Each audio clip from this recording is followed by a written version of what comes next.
ശബ്ദം ഒന്ന് നേരെയാകണമെങ്കിലും ചില മിനിറ്റുകൾ എടുക്കും. രണ്ടും കൂടെ ഒരുമിച്ച് പോകാൻ വേണ്ടിയാണ്.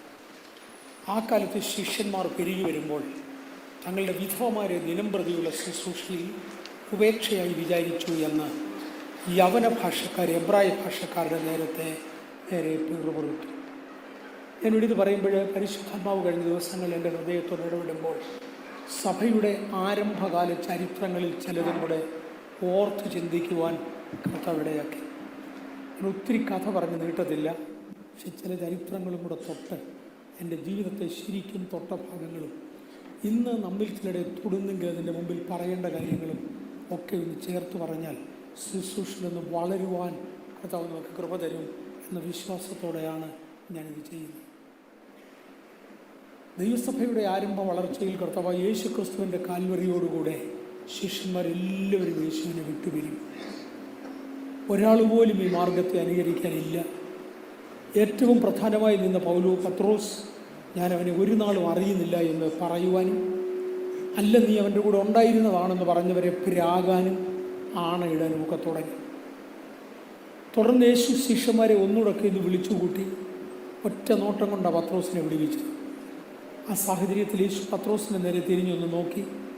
പത്രോസ് യേശുവിനെ ഒന്ന് നോക്കിയ കാര്യം ഒരു പ്രവചനം കൃത്യം പോലെ ഒത്തുവന്നു. ഇന്ന് കോഴി 2 വട്ടം എന്നെ കൂകുന്നതിന് മുന്നേ, കോഴി 2 വട്ടം കൂകുന്നതിന് മുന്നമേ നീ 3 വട്ടം എന്നെ തള്ളിപ്പറയുമെന്ന് യേശു പറഞ്ഞിരുന്ന വാക്ക് അദ്ദേഹത്തിൻ്റെ അകത്തുണ്ടായിരുന്നു. 3ാമത്തെ പ്രാവശ്യം പിരാകുകയും ആണയിടുകയും ചെയ്തതിനെ തുടർന്ന് കോഴി 2ാമത്തെ കൂകുപോയി. പെട്ടെന്ന് പത്രോസ് ഇത് ഓർത്തു, യേശുവിൻ്റെ മുഖത്തേക്കൊന്ന് നോക്കി. താന് പൊതുവെ തണുപ്പുള്ള രാത്രി ആയതുകൊണ്ട് തീ കാഞ്ഞുകൊണ്ട് ലോകപ്രകാരമുള്ള ജഡീക സുഖം കിട്ടാവുന്ന അളവിൽ എന്തോ യജമാനനെ ക്രൂശിക്കാൻ പിടിച്ചു. നീ ഗലീലക്കാരനാന്ന് പറഞ്ഞവനെ പ്രാഗി, നീ ആ മനുഷ്യൻ്റെ കൂടെ ഉള്ളവനാന്ന് പറഞ്ഞവനെ ചീത്ത വിളിച്ചു, നീ ആ കൂട്ടത്തിലുള്ളവനാ കണ്ടിട്ടുണ്ടെന്ന് പറഞ്ഞവനോട് അല്ലടോ എന്ന് പറഞ്ഞ് ആണയിട്ട് സംസാരിച്ചു. അമ്മയാണ് ഞാനല്ലേ അവനെല്ലാം പറഞ്ഞു. ഇങ്ങനെ തകർന്നിരിക്കുന്ന സാഹചര്യത്തിലും കുറഞ്ഞ പക്ഷം ആ തണുപ്പിൽ നിന്നത് രക്ഷപ്പെടാൻ മഹാപുരോഹിതൻ്റെ ദാസന്മാരുടെ കൂടെ നിന്ന് തീ കാഞ്ഞുകൊണ്ടിരിക്കുന്ന ആ സുഖത്തിൽ അങ്ങനെ നിൽക്കുമ്പോഴാണ് ഈ 3ാമത്തെ തള്ളിപ്പറച്ചിലും യേശുവിനെ നോക്കുന്നത്. യേശു തിരിഞ്ഞ് പത്രോസിൻ്റെ മുഖത്തൊന്ന് നോക്കി. പത്രോസ് സകലതും ഓർത്ത് അതിദുഃഖത്തോടെ പൊട്ടിക്കരഞ്ഞു. അടുത്ത പ്രശ്നം, അവിടെ നിന്ന് കരയാൻ പറ്റത്തില്ല, കരയണമെന്നുണ്ടെങ്കിൽ വെളിയിൽ പോകണം. അതിൻ്റെ പുറത്തു പോയി അതിദുഃഖത്തോടെ കരഞ്ഞു. പത്രോസിനെ ഒരളവിൽ ഒന്ന് വീണ്ടെടുത്തു. പത്രോസിൻ്റെ വീണ്ടെടുപ്പ് അല്ലെൻ്റെ വിഷയം, മറ്റൊന്നായതുകൊണ്ട് അങ്ങോട്ട് പോവുക. 2ാമത് പത്രോസ് തെറ്റി, 3ാമത് തെറ്റി. ഒടുവിൽ കടൽ തീരത്ത് വെച്ച് 3ാമത്തെ തെറ്റിനെ യേശു പിടിച്ചു. എൻ്റെ ആടുകളെ മേയ്ക്കുക എന്ന് പറഞ്ഞ് നഷ്ടപ്പെട്ടതെല്ലാം തനിക്ക് തിരിച്ചു കൊടുത്തു. ഒരുമാതിരി ശിഷ്യന്മാർക്ക് മുന്നോട്ട് പോകണമെന്നൊരു തോന്നലുണ്ടായി. 2ആയാലും യേശുവിൻ്റെ സ്വർഗാരോഹണം അവർ കണ്ടു. സ്വർഗാരോഹണത്തിങ്കിൽ നിങ്ങൾ പോയി എന്നോട് കേട്ട പിതാവിൻ്റെ വാഗ്ദത്തത്തിന് വേണ്ടി കാത്തിരിക്കണമെന്ന് പറഞ്ഞ ആ വാക്ക് പാലിക്കുവാൻ 10 ശിഷ്യന്മാർ തയ്യാറായി. ഒരു 120ഓളം ആളുകൾ ഒരുമിച്ച് കൂടുന്നവരും തയ്യാറായി. അവർ ഒരുമിച്ച് പോയി കൂടിയിരുന്നു. എന്ന് പറഞ്ഞാൽ യേശു മരിച്ചുയർത്തെഴുന്നേറ്റ് കണ്ടതിനേക്കാൾ കൂടുതൽ അവർക്ക് പ്രചോദനകരമായിരുന്നു യേശു അവരെയും കൊണ്ട് നടന്ന 40 രാപകലുകൾ. 40 രാപകലുകളിൽ എല്ലാ രാപകലുകളും അവർക്ക് പ്രത്യക്ഷപ്പെട്ടില്ല, ഇടയ്ക്കിടയ്ക്ക് പ്രത്യക്ഷപ്പെട്ടു. തേജസ്കരിക്കപ്പെട്ടവൻ്റെ പ്രത്യക്ഷതയും തേജസ്കരിക്കുന്നതിന് മുൻപുള്ള പ്രത്യക്ഷതയും രണ്ടും രണ്ടാണ്. തേജസ്കരിക്കപ്പെട്ട ശേഷം ശിഷ്യന്മാർക്ക് പ്രത്യക്ഷനായി. അവിടെയും ഇവിടെയും ചില പ്രാവശ്യങ്ങൾ കണ്ടു. ആ പ്രത്യക്ഷതകൾ അവരുടെ ഹൃദയത്തിൽ പതിഞ്ഞു. അതുകൊണ്ട് അവർ കാത്തിരിക്കാൻ തീരുമാനിച്ചു. അവർ നേരത്തെ തിരുവത്താഴത്തിനു വേണ്ടി ഒരുമിച്ച് കൂടിയ മാളിക മുറിയിൽ പോയി അവരവിടെ കാത്തിരുന്നു. അതിനെ തുടർന്ന് പരിശുദ്ധാത്മാവ് അവരുടെ മേൽ വന്നു. ഞാൻ ആത്മാവിൻ്റെ അഭിഷേകത്തെക്കുറിച്ച് പറയുമ്പോൾ എടുത്തോർപ്പിക്കാൻ ആഗ്രഹിക്കുന്ന 2-3 കാര്യങ്ങൾ. അഭിഷേകം വരുന്നതിന് മുന്നമേ ഈ പത്രോസ് പച്ചവെള്ളത്തിൻ്റെ മേൽ നടന്നയാളാണ്. അന്ന് അഭിഷേകമൊന്നുമില്ല, അതിന് മുന്നമേ തന്നെ പച്ചവെള്ളത്തിൻ്റെ മേൽ നടന്നയാളാണ്. പച്ചവെള്ളത്തിൻ്റെ മേൽ നടന്നെങ്കിലും സാഹചര്യം വന്നപ്പോൾ തെറ്റി. എനിക്ക് മനസ്സിലായി, അഭിഷേകമില്ലാതെ ജീവിതത്തിലൊരു നിലനിൽപ്പില്ല. ഇപ്പോഴേ പത്രോസ് പരിശുദ്ധാത്മാവിൻ്റെ അഭിഷേകം പ്രാപിച്ചു. അതുപോലെ ശിഷ്യന്മാരൊക്കെയും പരിശുദ്ധാത്മാവിനെ പ്രാപിച്ചു. ഒരു അഭിഷേകം പ്രാപിച്ച ശേഷം പത്രോസ് എഴുന്നേറ്റ് ഒറ്റ പ്രസംഗം പറഞ്ഞു. ആ പ്രസംഗത്തിൽ 3000-ഓളം പേർ അന്ന് അവരോട് ചേർന്നു. നമ്മുടെ ചർച്ചിൽ പല മീറ്റിങ്ങുകൾ നടന്നതും ആരാധനകൾ നടന്നതും ഒക്കെ എനിക്ക് ഓർമ്മയുണ്ട്. ഞാൻ ഒരേ ആരാധന ഒന്ന് എടുത്തു പറയാം. എന്തിനാണ് ഇന്നിത് ആവർത്തിക്കുന്നത്? ഇതുപോലുള്ള അനുഭവങ്ങൾ നമുക്കൊക്കെ ഉണ്ടായെന്ന് വരാം. ഉണ്ടാകാൻ വേണ്ടി പ്രാർത്ഥിക്കുകയും അനുഭവങ്ങൾ ഉണ്ടെങ്കിൽ അത് ഉപയോഗിക്കുകയും ചെയ്യാൻ വേണ്ടിയാണ്. നമ്മുടെ ചർച്ചിൻ്റെ ചരിത്രത്തിൽ ആദ്യം നടന്ന കൺവെൻഷൻ ഫസ്റ്റ് കോശി വൈദ്യൻ അവർ പ്രസംഗിക്കുന്ന ഒരു കൺവെൻഷനായിരുന്നു. പ്രോബബ്ലി 1980-കളുടെ അവസാനത്തിലാണ് ആ കൺവെൻഷൻ നടക്കുന്നത്. കോശി വൈദ്യൻ നമ്മുടെ അന്നുണ്ടായിരുന്ന ഒരു കൊച്ചു ഗ്രൗണ്ടിൽ, അന്ന് നമുക്കൊരു കൊച്ചു ഗ്രൗണ്ടുണ്ട്.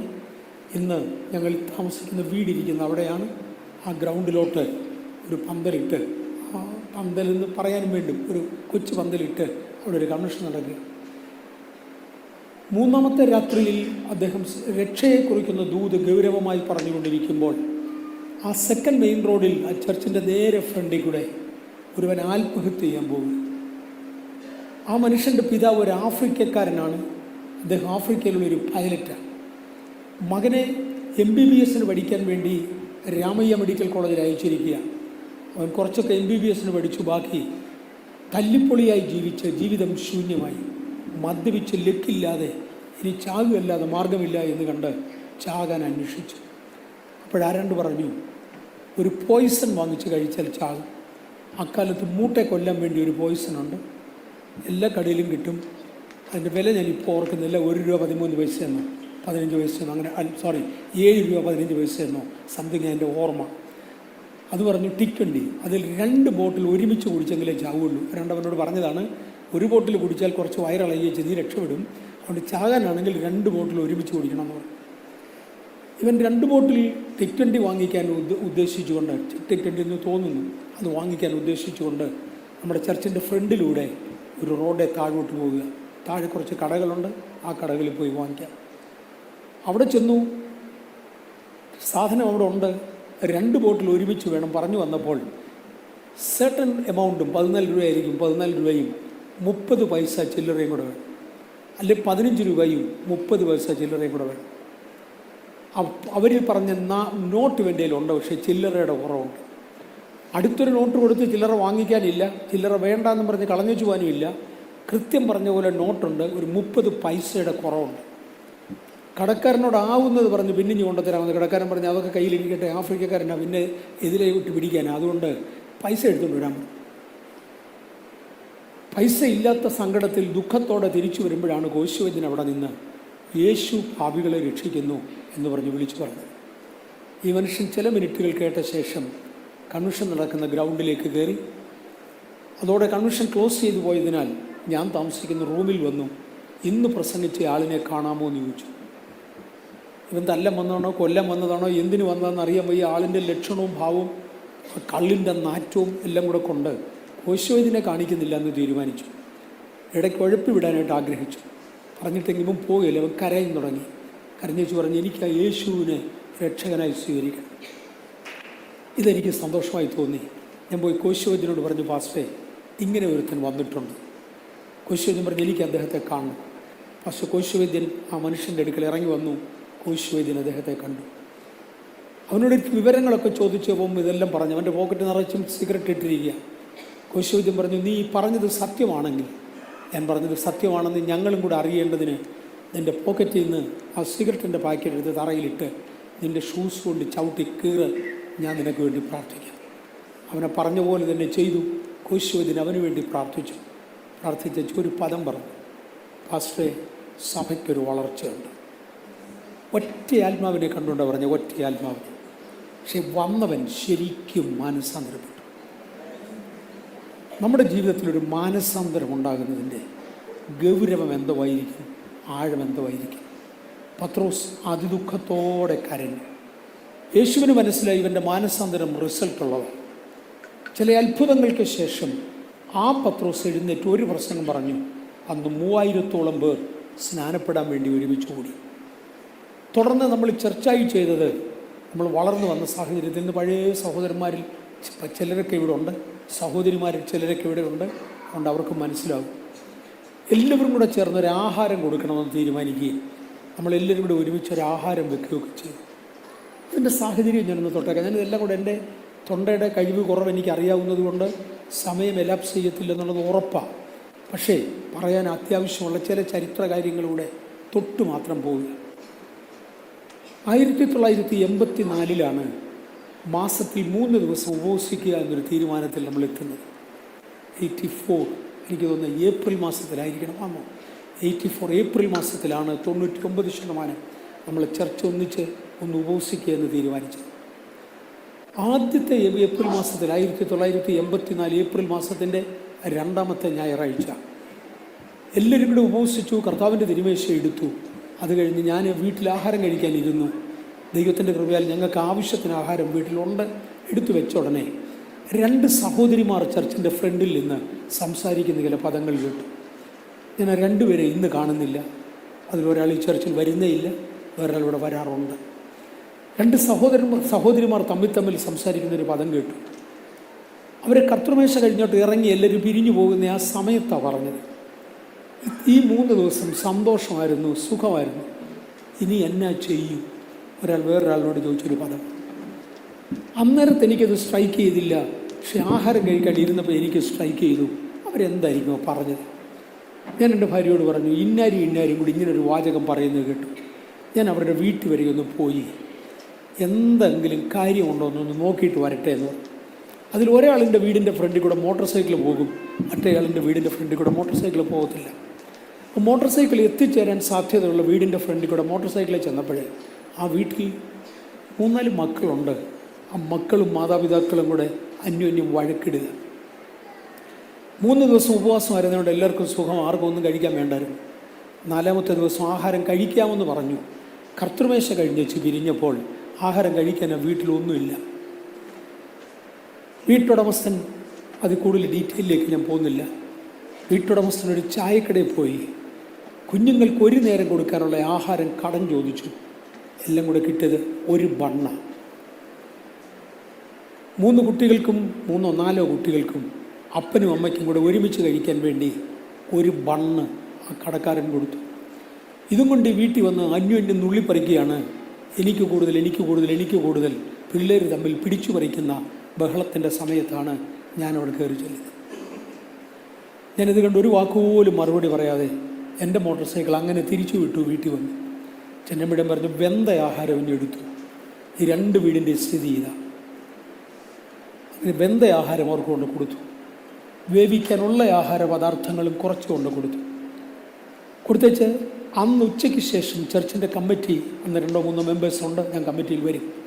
2-3 മെമ്പേഴ്സ് ഉണ്ട്. അവരോട് ഞാൻ പറഞ്ഞു, നമുക്ക് ദൈവം അനുസരിച്ച് വരുന്ന ആഴ്ചയിൽ, വരുന്ന മാസം ഇതുപോലൊരു ഉപവാസ പ്രാർത്ഥനയുണ്ടെങ്കിൽ നമുക്ക് ഒരുമിച്ച് ഒരു ആഹാരവും വേണം. നമ്മൾ ഒരുമിച്ച് കർത്താവിൻ്റെ തിരുമേശ എടുത്തേച്ച് ഒരാൾ പട്ടിണി ഇരിക്കാനും വേറൊരാൾ ആഹാരം കഴിക്കാനും പോകുന്നത് ശരിയാകില്ല. അതുകൊണ്ട് ഞാൻ കമ്മിറ്റി എന്ന് പറഞ്ഞ പദം ക്ഷമിക്കണം. കമ്മിറ്റിയിലുള്ള പ്രായമുള്ള ചിലർ, കമ്മിറ്റിയിലുണ്ടായിരുന്നവർ ഇതിനകത്ത് ഇരിപ്പുണ്ട്. പക്ഷെ അവരെ ആരും അന്നേരത്തെ ഈ ഉച്ച കഴിഞ്ഞ് അവിടെ കിട്ടുന്നവരല്ല. ഇവർ KJ ജോണിനോടാണ് ഞാൻ പറഞ്ഞത്, ജോൺ ബ്രദറെ, വരുന്ന മാസത്തിൽ നമുക്കൊരു ഉപവാസ പ്രാർത്ഥന ഉണ്ടെങ്കിൽ അന്ന് നമുക്ക് ഒരുമിച്ചൊരാഹാരം വേണം. അദ്ദേഹം പറഞ്ഞു, ഞാൻ ഏറ്റു, എന്നെ കൊണ്ട് ഒക്കുന്നത്ര ഞാൻ ചെയ്യാം. അങ്ങനെ ഞങ്ങൾ തീരുമാനിച്ചു. ഒന്നിച്ചൊരാഹാരം കഴിഞ്ഞ് എല്ലാവർക്കും ഒരു നോൺ വെജിറ്റേറിയൻ ആഹാരം കഴിക്കണം ഈ താല്പര്യത്തോടെ. പക്ഷേ ആദ്യമേ പെന്തക്കോസ്തിൻ്റെ സ്ഥിതി വേറെയായിരുന്നു. അവർ പറഞ്ഞു, ഒരുത്തൻ വിശന്നും വേറൊരുത്തൻ ദാഹിച്ചും ഇനി ഒരുത്തൻ നിറഞ്ഞു ഇരിക്കാതെ നമ്മൾ ഉള്ളതെല്ലാം വിറ്റ് പൊതുവകയിൽ നിന്നുക. അവരുള്ളതെല്ലാം വിറ്റ് പൊതുവകയിൽ നിന്നി കോമൺ കിച്ചണുമായി കഴിയുക. ഈ സമയത്താണ് ആദ്യത്തെ കംപ്ലയിൻറ്റ് സഭയിൽ ഉയരുന്നത്. പുതിയ നിയമസഭയിലത്തെ 1ാമത്തെ കംപ്ലയിൻറ്റ്, ഒരു കൂട്ടം ആളുകളുടെ വിധവമാരെ വേറൊരു കൂട്ടം ആളുകൾ, എബ്രായ ഭാഷക്കാരാണ് മജോറിറ്റി, അവരാണ് യഹൂദന്മാർ, അവരാണ് ഭരണത്തിലിരിക്കുന്നത്, അവരാണ് ഭരണകക്ഷി, അങ്ങനെ പറയാം. യവന ഭാഷക്കാർ എണ്ണത്തിൽ ചുരുക്കമാണ്, ആളുകൾ കുറവാണ്, അവരുടെ കയ്യിൽ അധികാരങ്ങളില്ല. അതുകൊണ്ട് യവനന്മാരുടെ വിധവ സ്ത്രീകളെ എബ്രായകർ കാര്യമായി ഗൗനിക്കുന്നില്ല, അവർക്ക് കിട്ടുന്നതിൽ മിച്ചമൊക്കെ കൊടുത്ത് കഴിയുക എന്നൊരു കംപ്ലയിൻറ്റ്. നമുക്ക് ചർച്ചിലും കംപ്ലയിൻ്റ് ഉണ്ടായിരുന്നു. ആദ്യത്തെ കംപ്ലയിൻറ്റും എൻ്റെ ഓർമ്മയിലുണ്ട്. ഞങ്ങളതിനെ ആനിവേഴ്സറി പിശാച് എന്നായിരുന്നു വിളിക്കുന്നത്. സുനിലിന് ഓർമ്മ കാണില്ലേ? ഓർമ്മയുള്ള പലരും കൂടെ ഉണ്ട്. ആനിവേഴ്സറി പിശാച്. ഒരു ആനിവേഴ്സറി നടന്നാൽ 4 കുഞ്ഞുങ്ങൾ ഒരുപോലെ പാട്ട് പാടാൻ കാണും. ആനിവേഴ്സറിയൊക്കെ തുടങ്ങിയത് 2 വർഷം കഴിഞ്ഞായിരിക്കാം. 4 കുഞ്ഞുങ്ങൾ ഒരുപോലെ പാട്ട് പാടാൻ കാണും. ആർക്ക് സമ്മാനം കിട്ടിയാൽ എൻ്റെ കുഞ്ഞാ ചൊവ്വേ പാടിയെന്ന് വേറൊരാൾ പറഞ്ഞിരിക്കും. ആർക്ക് സമ്മാനം കിട്ടിയാലും എൻ്റെ കുഞ്ഞാണ് ചൊവ്വേ പാടിയത്, എന്തുകൊണ്ട് അവന് കൊടുത്തില്ല? അവസാനം ഞങ്ങളെല്ലാം കൂടെ ആ പിശാചിനൊരു പേരിട്ടു, ആനിവേഴ്സറി പിശാച്. ആനിവേഴ്സറിക്ക് മാത്രമേ പിശാച് വരത്തുള്ളൂ, അല്ലാത്തപ്പം വരത്തില്ല. സാധാരണ ദിവസം ഈ കുഞ്ഞ് പാടിയോ ഇല്ലയോ എന്നൊന്നും ചോദിക്കരുത്. ഞാനീ പറയുന്നതിനകത്ത് ഇച്ചിരി കൂടെ ഗൗരവം കാണും കേട്ടോ. സാധാരണ ദിവസങ്ങളിൽ സഭാരാധനയ്ക്ക് വരുമ്പോൾ ഈ കുഞ്ഞിൻ്റെ പാട്ട് എങ്ങനെ ഉണ്ടായിരുന്നു അപ്പൻ ശ്രദ്ധിക്കുകയില്ല, അമ്മ ശ്രദ്ധിക്കുകയില്ല. ആനിവേഴ്സറിക്ക് വരുമ്പോൾ പാടിയാലും പാടിയില്ലെങ്കിലും സമ്മാനമുണ്ടോ ഇത് നോക്കിയിരിക്കും. ഈ 1ാം സഭയിലും ആനിവേഴ്സറി പിശാച് കയറി. അവിടെ ഭാഷയിൽ പറഞ്ഞാൽ പിറുപിറുപ്പിൻ്റെ ആത്മാവ് കയറി. അവിടെ മുതൽ 12 ശിഷ്യന്മാരുടെ കൂട്ടത്തെ വിളിച്ചു വരുത്തി. ഞങ്ങൾ ദൈവവചനം ഉപേക്ഷിച്ച് മേശകളിൽ ശുശ്രൂഷ ചെയ്യുന്നത് യോഗ്യമല്ല. ഞങ്ങൾ ദൈവവചനത്തിൻ്റെ ശുശ്രൂഷയിൽ ഇരിക്കാൻ പോവുകയാണ്. ഞാൻ ഇച്ചിരി കൂടെ താഴോട്ട് ഇറങ്ങട്ടെ. ചില കാര്യങ്ങൾ തുറന്ന അനുഭവത്തിൽ എന്ന് പറയുന്നത് പകർത്തേണ്ടവർ പകർത്തി എടുക്കാൻ വേണ്ടിയാണ്. നമ്മുടെ ടോയ്ലറ്റുകൾ ക്ലീൻ ചെയ്യാൻ ആ ദിവസങ്ങളിൽ അല്പസ്വല്പമായ ബുദ്ധിമുട്ടുണ്ടായിരുന്ന കാര്യം ഗ്രാമവാസികളായിരുന്നു പലരും. ഇതിനകത്തിരിക്കുന്നവരിൽ ചിലരും ഈ പരിവരുത്ത സാഹചര്യങ്ങൾ നേരിട്ട് കണ്ടവരാണ്. പ്രത്യേകിച്ചും ഗ്രാമങ്ങളിൽ നിന്ന് വരുന്ന തീരെ വിദ്യാഭ്യാസമില്ലാത്ത പെൺകുട്ടികൾ അവരുപയോഗിച്ച അഴുക്ക് വസ്ത്രങ്ങൾ അല്ലെങ്കിൽ പഴുംതുണികൾ പെറുക്കി ടോയ്ലറ്റിലോട്ട് ഇടും. സഭായോഗം കഴിഞ്ഞ് ഇറങ്ങി വരുമ്പോൾ വെള്ളമടിച്ചാൽ പോകത്തില്ല, ഇതെല്ലാം കൂടെ നിറഞ്ഞിരിക്കും. ഇത് വാരിക്കളയാനായി അന്ന് വേറെ ആരും ഇല്ലായിരുന്നു. ഞാനും ജോൺ ബ്രദറും ഉണ്ടായിരുന്നു. ഞങ്ങളിൽ ഒരാൾ കൈയിട്ട് ഇത് വാരുമായിരുന്നു. വരാൻ നോക്കുകയില്ല. ചർച്ച് വളരണോ അതിൻ്റെ പുറകിൽ ആരെങ്കിലും വില മുടക്കാൻ വേണം. ഒരു ദിവസം ജോൺ ബ്രദറിനെ വിളിച്ച് ഞാൻ പറഞ്ഞു, ജോൺ ബ്രദറെ, സഭായോഗം തുടങ്ങുന്നതിന് മുമ്പ് രാവിലെ ഞാൻ ടോയ്ലറ്റ് കഴുകാം, കുളിച്ചേച്ച് വന്ന് സഭായോഗത്തിന് കയറാം. സഭായോഗത്തിന് ഇടയിൽ ടോയ്ലറ്റ് ബ്ലോക്കായി എന്നും പറഞ്ഞ് ആളുകളെ വിളിക്കാൻ വരുമ്പോൾ എന്നെ വിളിക്കരുത്, കാര്യം ഞാൻ കർത്തൃമേശ കൊടുക്കേണ്ടതല്ലേ. രണ്ടാമതൊന്ന് കുളിക്കാൻ ഒരു ചാൻസ് എനിക്ക് കിട്ടാത്തത് കൊണ്ട് കർത്തൃമേശ കൊടുക്കുന്നത് പ്രയാസമായിരിക്കും, ദയവ് ചെയ്ത് ഇടയ്ക്ക് എന്നെ വിളിക്കരുതേ എന്നോട് പറഞ്ഞ്, മേലാൽ ഞാൻ ചെയ്യും, വേറൊരാളിനെ കൊണ്ട് ചെയ്യിക്കത്തില്ല, ഞാൻ നോക്കിക്കോളാം. ഇന്ന് സമർപ്പണമുള്ളവരും കാണുമോ? നമുക്കൊരു വളർച്ച പുറകിൽ കർത്താവ് തന്നു, അതിനായി സ്തോത്രം. ഞാൻ പറഞ്ഞല്ലോ, എങ്ങനെ വളർന്നു, എങ്ങനെ തളർന്നു, എങ്ങനെ സാമാന്യഗതിയിൽ നിന്നു, എല്ലാം കൂടെ അങ്ങോട്ടും ഇങ്ങോട്ടും വിലയിരുത്തുന്ന ഒരു വിലയിരുത്തൽ മീറ്റിംഗ്. പക്ഷേ ഇതൊന്നും ഇന്ന് പറയുമ്പോൾ ഞാൻ ഈ വെളുപ്പിനെ വരെ ഓർത്തില്ല. തൊടാൻ ദൈവാത്മാവ് എന്നോട് നിർബന്ധിക്കുന്നത് കൊണ്ട് തൊണ്ടയും കൂടെ തുറന്നു വരുന്നുണ്ട്. അതുകൊണ്ട് ഞാനത് തൊട്ടുകൊണ്ടിരിക്കുകയാണ്. വില മുടക്കാൻ ഇന്നാരെങ്കിലും കാണുമോ? ജോൺ ബ്രദർ എന്ന് തെക്കേ ഇന്ത്യയിൽ നിന്ന് ലേസർ ബീമിൽ ജോലി ചെയ്യുന്ന ഒറ്റ ശാസ്ത്രജ്ഞനാണ്. തെക്കേ ഇന്ത്യയിൽ നിന്നും ലേസർ ബീമിൽ ജോലി ചെയ്യുന്ന രണ്ടാമതൊരു ശാസ്ത്രജ്ഞൻ അന്ന് ബാംഗ്ലൂരിലില്ല. ആ ഒറ്റ ശാസ്ത്രജ്ഞനാണ് ജോൺ ബ്രദർ. അദ്ദേഹത്തിൻ്റെ വാചകം, ഇനി മുതൽ അതിൻ്റെ എൻ്റെ ജോലിയാണ്, വേറൊരാളിനെ ഏൽപ്പിക്കത്തില്ല. രണ്ടായാലും അപ്പോസ്തലന്മാരിവിടെ ശിഷ്യന്മാരെ വിളിച്ചു കൂട്ടിയേച്ച് ചോദിച്ചു, ഞങ്ങൾ മേശയെങ്കിൽ ശുശ്രൂഷിക്കുന്ന നിർത്തിയേച്ച്,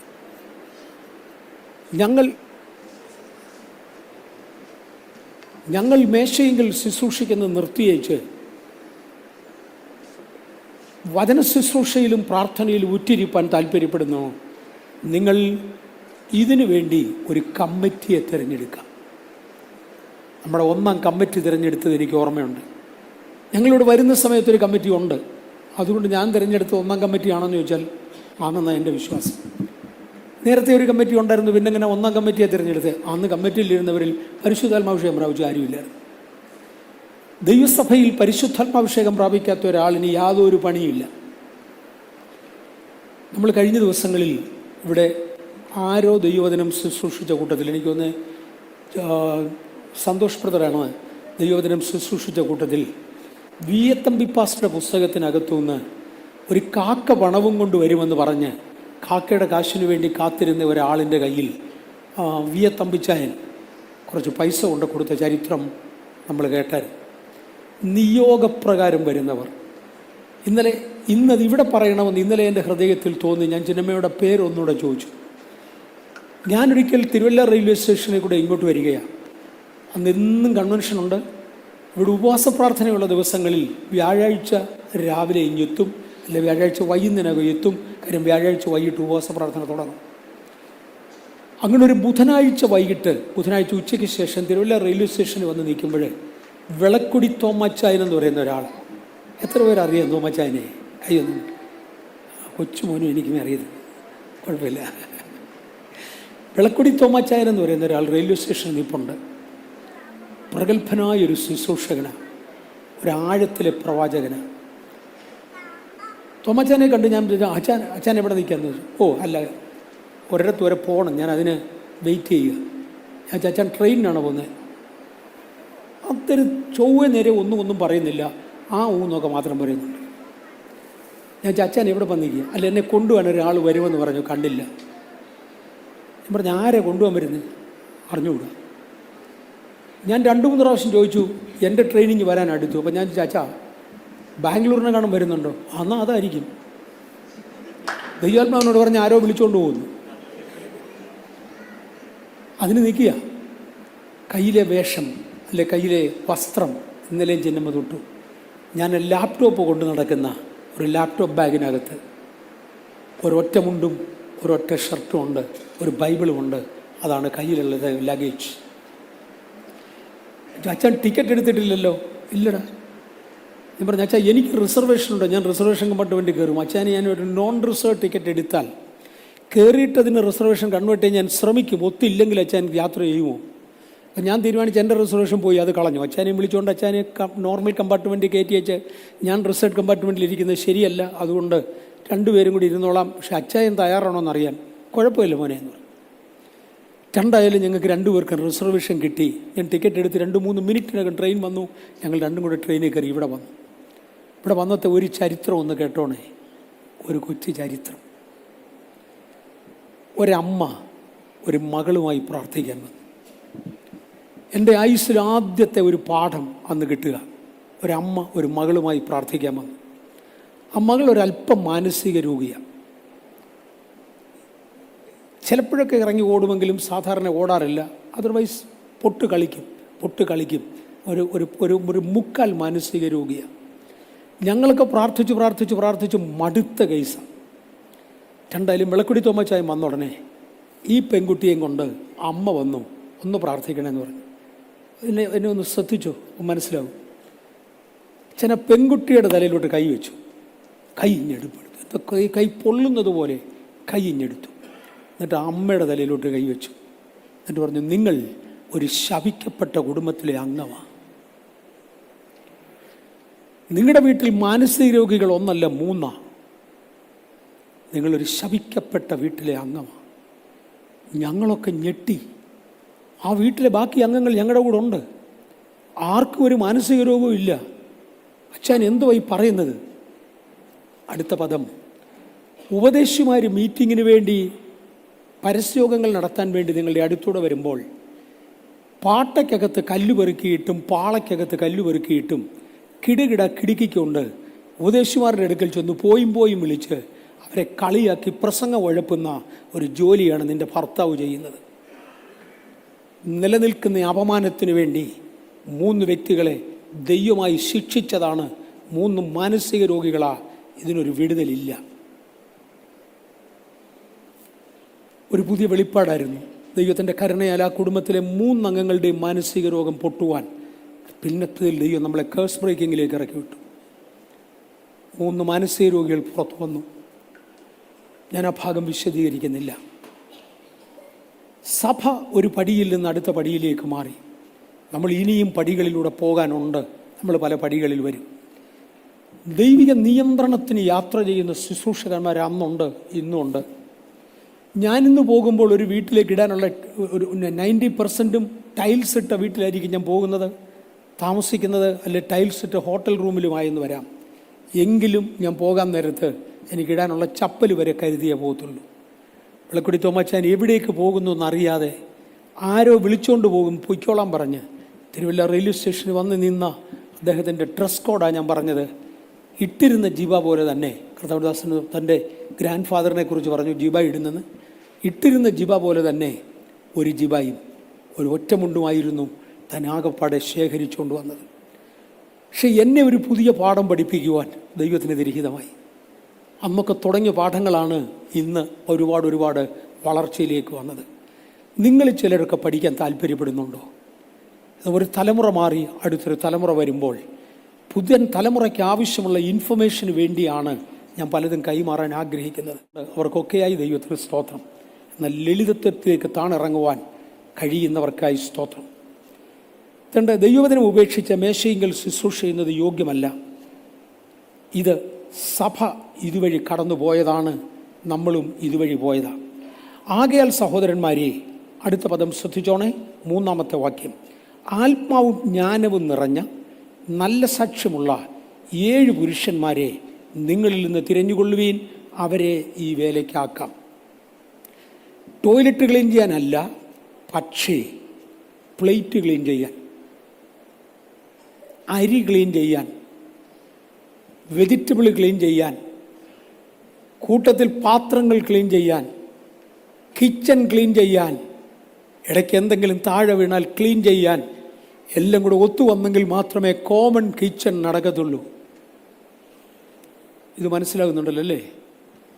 കിച്ചണിൽ ജോലി ചെയ്യുവാൻ നിങ്ങളൊരു 7 പുരുഷന്മാരെ തിരഞ്ഞെടുത്തോണം. സ്ത്രീകളെ വേണ്ട, ഒരു 7 പുരുഷന്മാരെ തിരഞ്ഞെടുത്തോണം. അവരുടെ യോഗ്യത ആത്മാവും ജ്ഞാനവും നിറഞ്ഞ് നല്ല സാക്ഷ്യമുള്ള 7 പുരുഷന്മാരെ നിങ്ങളിൽ തന്നെ തിരഞ്ഞുകൊള്ളുവീൻ, അവരെ ഈ വേലയ്ക്കാക്കാം. ഞങ്ങളോ തിരുവചനധ്യാനത്തിലും പ്രാർത്ഥനയിലും ഒറ്റിരിക്കും.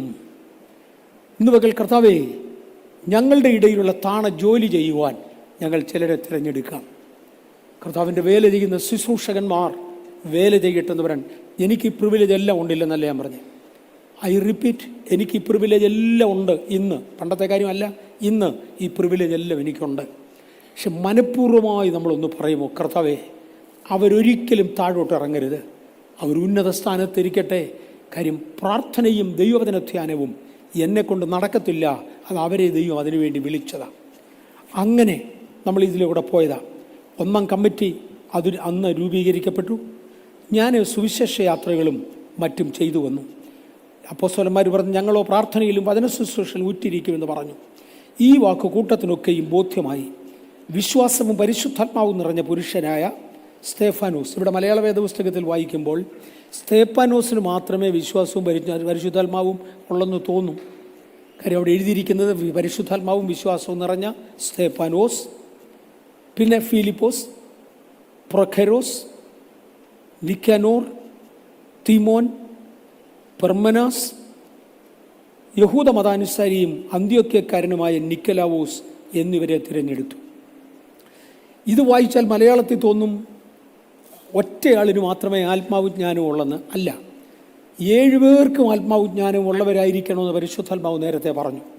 അങ്ങനെയാണെങ്കിൽ 7 പേർക്കും ആത്മാവും ജ്ഞാനവും ഉള്ളവരാ. അവരെ തിരഞ്ഞെടുത്തു. അപ്പോസ്തലന്മാരുടെ മുൻപാകെ നിർത്തി അവർ പ്രാർത്ഥിച്ച് അവരുടെ മേൽ കൈവച്ചു. ഞാൻ 1-2 വാചകങ്ങളിൽ ഇന്നത്തെ മെസ്സേജിൻ്റെ ഒരു ഭാഗത്തേക്ക് വരട്ടെ.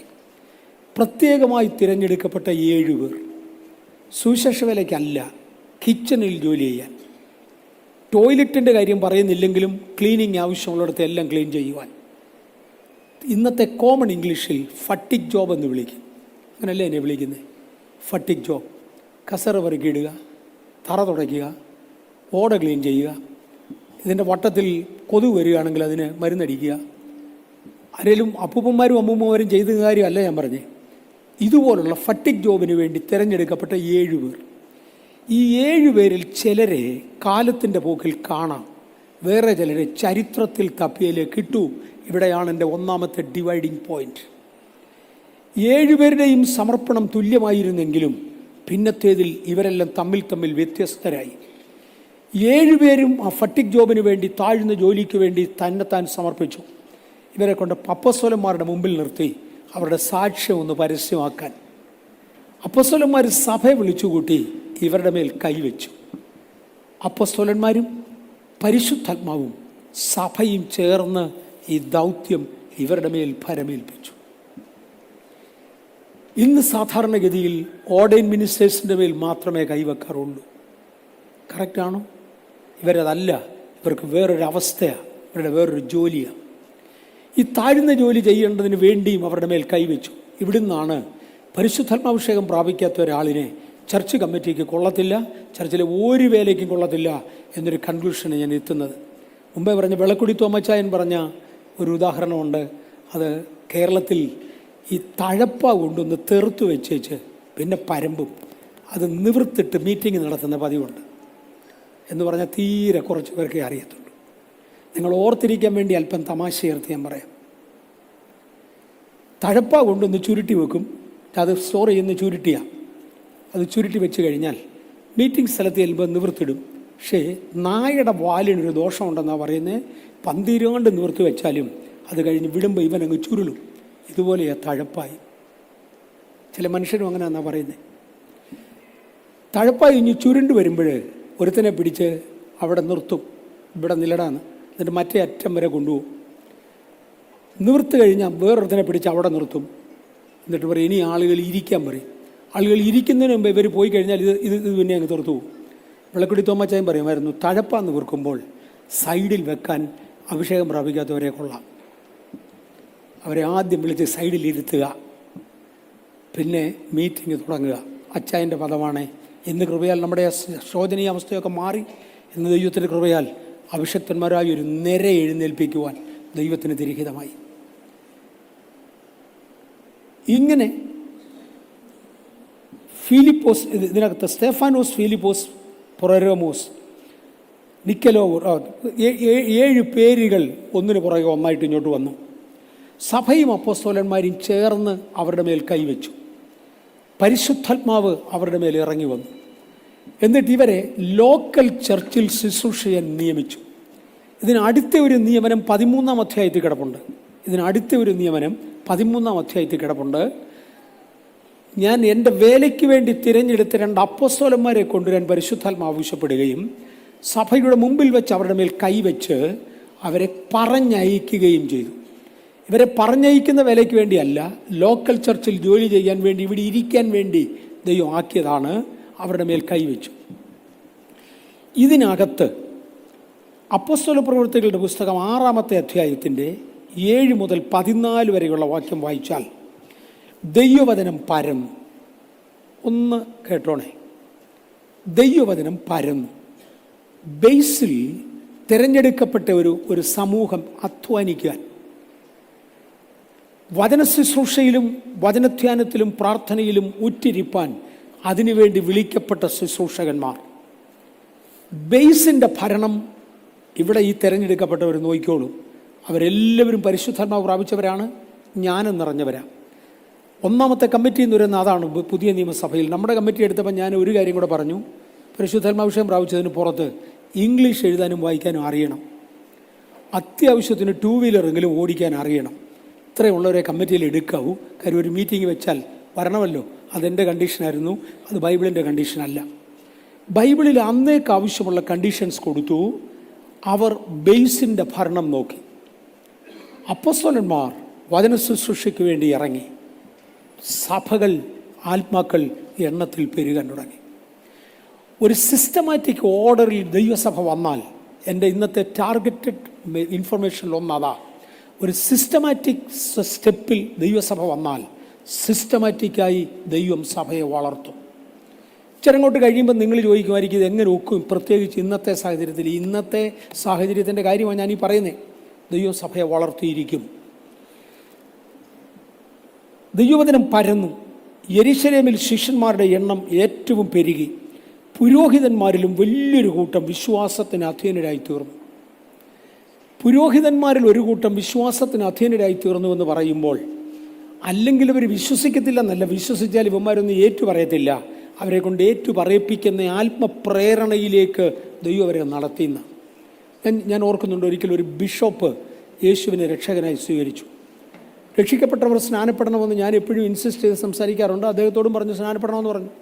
CSA വിഭാഗത്തിലുള്ള ആളാണ്. അപ്പോൾ പുള്ളി എന്നോടൊരു ചോദ്യം ചോദിച്ചത്, എന്നെ ആര് സ്നാനപ്പെടുത്തും? ഞാൻ പറഞ്ഞു ഇതിനേക്കാൾ തടിയാൻ ഈയിടെ സ്നാനപ്പെടുന്നത് ഞാൻ കണ്ടതാണ്. ഇതിൻ്റെ എന്നതാ ക്രൈറ്റീരിയ? വെയിറ്റ് പോക്കുക എന്നുള്ളതാണെങ്കിൽ നിന്നേക്കാൾ തടിയനെ ഒരുത്തനെ കുളത്തിൽ മുക്കുന്നത് ഞാൻ കണ്ടതാണ്. എന്നെ ആര് സ്നാനപ്പെടുത്തുമെന്ന് ചോദിച്ചാൽ എൻ്റെ അർത്ഥം തന്നെ. ഞാൻ 1-2 പദങ്ങൾ എടുത്തു പറയുന്നത് ദയവായി എന്നോട് ക്ഷമിക്കണം. നമ്മൾ സാധാരണ ഉപയോഗിക്കാറുള്ളൊരു പദമുണ്ട്, തിരുമേനി എന്നല്ലേ. പാസ്റ്റർ വി എ തോമസ് പറഞ്ഞിരുന്ന ഒരു മറുപടി എൻ്റെ ഓർമ്മയിലുണ്ട്. ഒരു മേനി എല്ലാവർക്കും ഉണ്ടെങ്കിലും തിരുമേനി ആർക്കും ഇല്ല. കാര്യം തിരുരക്തം ആരുടെയെങ്കിലും ശരീരത്തിൽ ഒഴുകുന്നെങ്കിൽ അവന് മാത്രമേ തിരുമേനി ഉള്ളൂ. മറ്റുള്ളതൊക്കെ ഓരോ മേനിയാണ്. അതെനിക്കുമുണ്ട്, തനിക്കുമുണ്ട്. അനേകരും വിശ്വസിച്ചാലും ഏറ്റുപറയുന്ന ഒരു പ്രയാസമാണ്. അനേകരും വിശ്വസിച്ചാലും സ്നാനത്തിലേക്ക് ഇറങ്ങുന്നത് പ്രയാസമാണ്. ഇന്ന് പകൽ വിശ്വസിച്ചാൽ സ്നാനത്തിലേക്ക് ഇറങ്ങുന്നത് പ്രയാസമുള്ളവരുണ്ടെങ്കിൽ, അല്ലെങ്കിൽ അങ്ങനെ ഇല്ലെങ്കിൽ ഇനി ഭാഗം തൊടേണ്ട കാര്യമില്ല. പരിശുദ്ധാത്മാവ് താങ്കളോട് ഇടപെടുകയാണ് എന്ന് മറക്കണ്ട. ദൈവത്തെക്കാൾ വലിയവനെന്ന് സ്വയമാരും പറയണ്ട. ഇന്നലെ രാത്രിയിൽ ഞാനൊരു കുടുംബത്തിന് വേണ്ടി പ്രാർത്ഥിച്ചു. ഞാൻ നേരത്തെ ഇവിടെ വന്നായിരുന്നു. പക്ഷേ മീറ്റിംഗ് തുടങ്ങുന്ന സമയത്ത് ഞാൻ അകത്തിരുന്നു.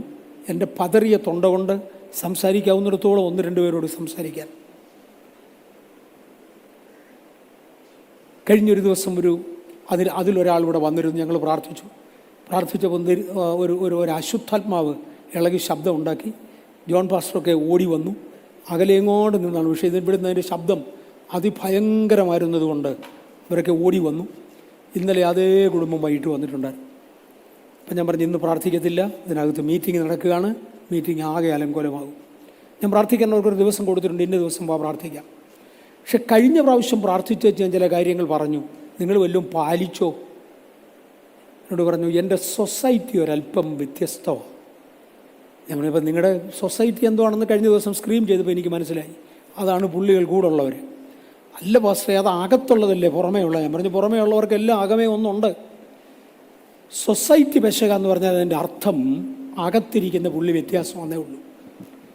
എന്നോട് ഇന്നലെ പോകാൻ നേരത്ത് പറഞ്ഞത്, ജീവിതത്തിൽ എന്തെല്ലാം ത്യാഗം സഹിക്കേണ്ടി വന്നാലും മറ്റേ പുള്ളിയും കൊണ്ട് നടക്കുന്ന സിസ്റ്റം ഇനിയില്ല. അതിനെ പറഞ്ഞു വിട്ടേ തീരൂ. ഞാൻ പറഞ്ഞു, നിശ്ചയമായിട്ട് ഞാൻ ചെയ്യാം, പക്ഷെ ആദ്യമേ നിങ്ങളൊന്ന് നേരെയാകും. സഭ എണ്ണത്തിൽ പെരുകാൻ തുടങ്ങി. കാരണം ഒരു സമർപ്പിക്കപ്പെട്ട ഒരു വിഭാഗം ബേസ് വർക്ക് ചെയ്തു. സമർപ്പിക്കപ്പെട്ട നിയമിക്കപ്പെട്ട വേറൊരു വിഭാഗം കർത്താവിൻ്റെ വചനവുമായി ഇറങ്ങി. ഇന്ന് പകൽ നമുക്കിതിന് തയ്യാറാകാൻ കഴിയുമോ? ചർച്ചിൻ്റെ ആരംഭകാല വളർച്ചയിൽ ഒരു ദിവസം എൻ്റെ കുടുംബാംഗമായ ഒരു വ്യക്തി, എൻ്റെ കുടുംബത്തിൽ ഫാർ റിലേഷൻ, അടുത്ത റിലേഷൻ ഒന്നുമില്ല, ഒരാൾ ഒരിക്കൽ രാജാജി നഗറിൽ ഞങ്ങൾക്ക് നടന്നുകൊണ്ടിരുന്ന ഒരു മീറ്റിങ്ങിൽ വന്നു. എന്നുവെച്ചാൽ ആളിങ്ങനെ പറഞ്ഞു, ഞാൻ ജന്മനാൽ മർത്തോമക്കാരിയാണ്, അതിൻ്റെ പുറത്തെങ്ങും പോകുന്നില്ല, ഇവനിങ്ങനെ വഴിതെറ്റി നടക്കുന്നതിനകത്ത് വിരോധമേ ഉള്ളൂ. ഞാനിവിടെ ഉണ്ടെന്നൊക്കെ അവരിവിടെ വന്നു കഴിഞ്ഞപ്പോഴാണ് അറിയുന്നത്. കഷ്ടകാലത്തിൻ്റെ എൻ്റെ മുഖത്തോട്ടാണ് നോക്കിയത്. ഇവനിവിടെ ഉണ്ടെന്നൊക്കെ അത് വന്ന ശേഷമാണ് അറിയുന്നത്, അതിന് മുമ്പേ അറിയത്തില്ലായിരുന്നു. ഞാനിവിടെ വരാനൊരു കാരണമുണ്ട്. ഞാനൊരു സ്വപ്നം കണ്ടു. ആ ആൻറ്റിയുടെ വാചകമാണ്. ഞാനൊരു സ്വപ്നം കണ്ടു, എന്നെ എടുത്ത് തീക്കകത്തോട്ടിടുന്നു. ആരോ വിളിച്ചു പറയുന്നു, ഇതാണ് നരകമെന്ന്. ജോൺ പാസ്റ്റർ ഇന്നലെ നരകത്തെ കാര്യം പറഞ്ഞു, സൂചിപ്പിച്ചു. ഇതാണ് നരകമെന്ന് ആരോ പറഞ്ഞു. ആ തീക്കകത്തെ പൊള്ളൽ എനിക്ക് ഭയങ്കരമായി പൊള്ളുന്നു. രക്ഷപ്പെടാൻ ഒരു മാർഗവുമില്ല. ഞാനിവിടുന്ന് സ്ക്രീം ചെയ്തു ഉറക്കെ കരഞ്ഞു. ഞാൻ വേറൊരു ശബ്ദം കേട്ടു, ഇന്ന നമ്പർ ക്വാർട്ടേഴ്സിൽ ഈ ബുധനാഴ്ച വൈകിട്ട് ഇത്ര മണിക്ക് ചെല്ലുക, നീ നരകത്തിൽ വരാതിരിക്കാനുള്ള വഴി അവിടെ പറഞ്ഞു തരും. അവരൊന്ന് നോക്കുന്നത് എൻ്റെ മുഖത്തോട്ടാണ്. ഞങ്ങളുടെ കോട്ടേജ് മീറ്റിങ്ങിൻ്റെ നടുക്കോട്ടാണ് കയറി വരുന്നത്. ദൈവം സ്വപ്നത്തിൽ ആളുകളെ എഴുന്നേൽപ്പിച്ച് വിട്ടിട്ടുണ്ട്. അതിനെയൊക്കെ തുടർന്ന് പലരും ആരാധനയ്ക്ക് മുന്നോട്ട് വന്നായിരുന്നു. നമുക്കൊരു സമർപ്പണം ദൈവസന്നിധിയിൽ വരാൻ കഴിയുമോ? ദൈവം ഇനി ആളുകളെ കൊണ്ടുവരും. നമുക്ക് ആ സമർപ്പണത്തിൻ്റെ ഗൗരവത്തിലെത്താമോ? ദൈവം ആളുകളെ കൊണ്ടുവരും. സഭ എണ്ണത്തിൽ പെരുകി, ആളുകൾ മുന്നോട്ട് വരാൻ തുടങ്ങി. അനന്തരം സ്തേഫാനോസ് കൃപയും ശക്തിയും നിറഞ്ഞവനായി ജനത്തിൽ വലിയ അത്ഭുതങ്ങളും അടയാളങ്ങളും ചെയ്തു. സ്തേഫാനോസിനെ നമ്മളങ്ങോട്ട് വിട്ടില്ല. അങ്ങനെ കാര്യം പറഞ്ഞുകൊണ്ടിരിക്കുകയായിരുന്നു. 7 പേരെ ഫട്ടിക് ജോലി ചെയ്യാൻ വേണ്ടി നിയമിച്ചതിൽ ഒരാളാണ് സ്തേഫാനോസ്. അദ്ദേഹത്തെക്കുറിച്ചാണ് നമ്മൾ പറഞ്ഞുകൊണ്ടിരുന്നത്. ഈ തന്നെ ഏൽപ്പിച്ച ഫട്ടിക് ജോലി ചെയ്യുമ്പോൾ അദ്ദേഹത്തിന് പ്രസംഗിക്കാൻ പോകാൻ പറ്റുന്നില്ല. പ്രസംഗിക്കാൻ പോകുന്നത് പത്രോസാ, യോഹന്നാനാ, അവരെല്ലാം പ്രസംഗിക്കാൻ പോവാം. ഇങ്ങർക്ക് പ്രസംഗം കേൾക്കാൻ പോകാനൊക്കത്തില്ല. കാര്യം ഇവിടെ ഇരുന്ന് കുക്ക് ചെയ്തില്ലെങ്കിൽ അപ്പുറത്ത് എല്ലാവരും വരുമ്പോഴത്തേക്ക് ആഹാരം കൊടുക്കാനൊക്കത്തില്ല. ഇവിടെ കംപ്ലൈൻറ്റിനെ തുടർന്നുള്ള കോമൺ കിച്ചണാണ്. ഇതിനകത്ത് ശരിക്കും ജോലിയുണ്ട്. റിലാക്സ് ചെയ്യാൻ ഒക്കത്തില്ല. റിലാക്സ് ചെയ്യുന്നവരെ അല്ല എടുത്തത്, നല്ല സാക്ഷ്യമുള്ളവരെയാണ്. നല്ല സാക്ഷ്യമുള്ളവൻ അങ്ങ് റിലാക്സ് ചെയ്യത്തില്ല കേട്ടോ. ഞാൻ അങ്ങ് മാറുക. ഇവനിവിടുന്ന് ജോലി ചെയ്യുകയാണ്. ദൈവവചനം ശുശ്രൂഷിക്കാനും സമയമില്ല, കേൾക്കാനും സമയമില്ല. പക്ഷേ അവൻ അറിയാതെ തന്നെ തന്നിലേക്ക് കൃപാവരങ്ങൾ പകരാൻ തുടങ്ങി. സ്തെഫാനോസ് കൃപ പ്രാപിച്ചു. ഈ കേൾക്കുന്ന കൂട്ടത്തിൽ ചിലരുടെ അകത്തേക്കൊരു ദൈവകൃപ തന്നെ വ്യാപരിക്കും. എൻ്റെ വാക്കുകൾക്കകത്ത് ഇന്ന് ദൈവകൃപയുണ്ട്. ഞാൻ ഇന്ന് രാവിലെയും പ്രാർത്ഥിച്ചു വന്നാണ്, കർത്താവേ, ദൈവിക ബലം കൊണ്ട് എൻ്റെ ശബ്ദത്തെ പാക്ക് ചെയ്യുന്നില്ലെങ്കിൽ എന്തിനീ തൊണ്ട കളയുന്നത്? നല്ല കാലത്തും ആവുന്നത്രേ ഞാൻ ഓടിയതാണ്. നല്ല കാലത്തും ആവുന്ന കാലത്തും ചെയ്യാവുന്ന പ്രവർത്തികൾ ചെയ്തതാ. ഈ തൊണ്ട പോയ സമയത്ത് ഇനി എന്നെ ബുദ്ധിമുട്ടിക്കുന്നെങ്കിൽ നിശ്ചയമായും അതിനുള്ള കൃപ അതിനകത്ത് പാക്ക് ചെയ്യണം. കർത്താവിനോട് പറഞ്ഞു, പൊയ്ക്കോ, അതിനകത്ത് ഞാൻ പാക്ക് ചെയ്തിട്ടുണ്ട്. ഇന്നലെ നമ്മുടെ ചർച്ചിൽ വന്ന ഒരാൾ രാത്രിയിൽ തിരിച്ചു പോകുന്ന വഴിക്ക് വീട്ടിൽ വന്ന് എനിക്കും ചിന്നമ്മയ്ക്കും ഓരോ ഇഞ്ചക്ഷൻ തന്നു. ഞങ്ങളുടെ രണ്ടുപേരുടെ ശരീരം ക്ഷീണിച്ചിരിക്കുന്നത് കൊണ്ട് കുറച്ച് വിറ്റമിൻ ബി കോംപ്ലക്സും എല്ലാം കൂടെ ചേർന്ന ഒരു വൈറ്റമിൻ ഇഞ്ചക്ഷനാണ് ഞങ്ങൾക്ക് തന്നേച്ച് പറഞ്ഞു, ഇതിൻ്റെ അകത്ത് സ്ട്രെങ്ത് ഉണ്ട്. അതെനിക്കും അറിയാം. ഞാൻ കാണുന്നതൊരു സൂചിയും ഒരല്പം ചുമന്ന മരുന്നുമാണെങ്കിൽ ഇതിനകത്തൊരു സ്ട്രെങ്ത് ഉണ്ട്. ഇന്ന് പകൽ ഞാനിവിടെ സംസാരിക്കുന്ന തിരുവചനത്തിനകത്ത് ഒരു സ്ട്രെങ്ത് ഉണ്ട്. അത് ഏറ്റെടുക്കുന്ന ചിലരിലേക്ക് ആ സ്ട്രെങ്ത് വ്യാപരിക്കാൻ തുടങ്ങി. സ്തെഫാനോസ് കൃപയും ശക്തിയും നിറഞ്ഞവനായി. വെളിയിൽ അപ്പോസ്തലന്മാർ വരുമ്പോൾ കൃപയും സത്യവും അവരിൽ കാണുന്നു. താൻ ഇവിടെ ചെയ്യുന്ന ക്രിയയിൽ തൻ്റെ മനസ്സ് തുറന്ന് താൻ കർത്താവിനെ ശുശ്രൂഷിക്കുമ്പോൾ അറിയാതെ കൃപയും സത്യവും തൻ്റെ ഉള്ളിലേക്ക് കടക്കുവാൻ തുടങ്ങി. ഇന്ന് പകൽ ചിലരുടെ അകത്തേക്ക് കൃപയും സത്യവും ഒന്ന് കയറിയെങ്കിൽ കൊള്ളായിരുന്നു. നല്ല ആശയങ്ങളുള്ള പല മെസ്സേജുകൾ, നല്ല ആശയങ്ങളുള്ള ചില മെസ്സേജുകൾ ഒരാൾ എനിക്ക് കണ്ടിന്യൂസ്ലി അയക്കാറുണ്ടായിരുന്നു. അപ്പോൾ ഞാൻ ഈ കഴിഞ്ഞ ദിവസം അദ്ദേഹത്തെ വിളിച്ചു പറഞ്ഞ്, പലർക്കും കിട്ടുന്നുണ്ടെന്ന് എനിക്കറിയാം. ഞാൻ അദ്ദേഹത്തെ കഴിഞ്ഞ ദിവസം വിളിച്ചു പറഞ്ഞ്, ബ്രദറെ, ലോകത്തിൽ 1000 ആശയങ്ങളുള്ളവരുണ്ട്, നിനക്ക് വല്ല ആശയമുണ്ടേ അത് പറ.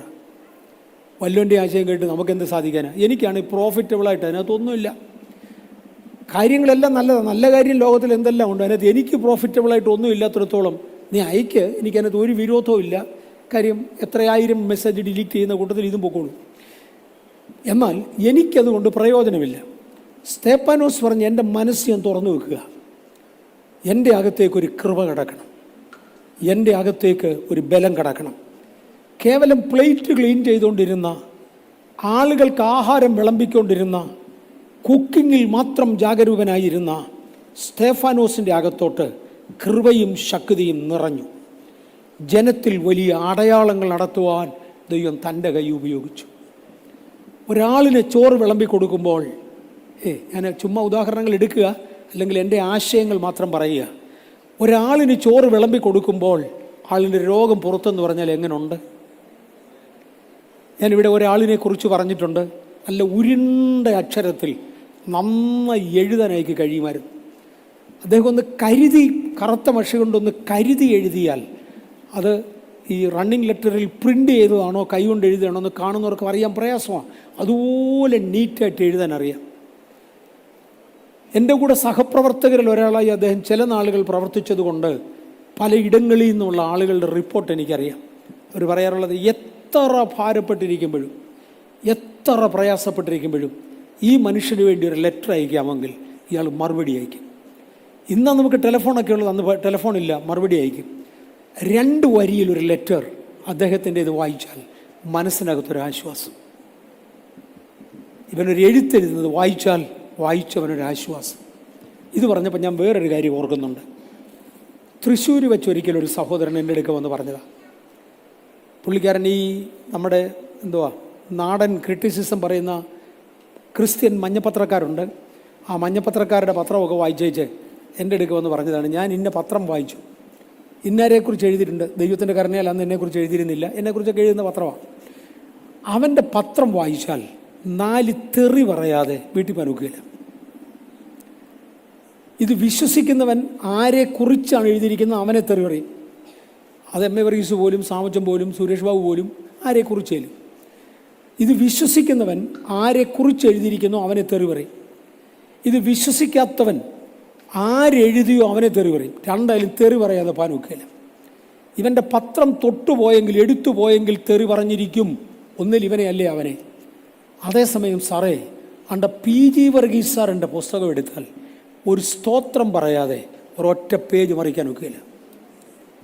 ഒരുവനിലേക്ക് കൃപ പകരുക, അവനിൽ നിന്ന് കൃപ വ്യാപരിക്കുക. ഇന്ന് പകൽ എൻ്റെ പ്രിയപ്പെട്ടവരിൽ നിന്ന് കൃപ പകരപ്പെടുമോ? കൃപ വ്യാപരിക്കുമോ?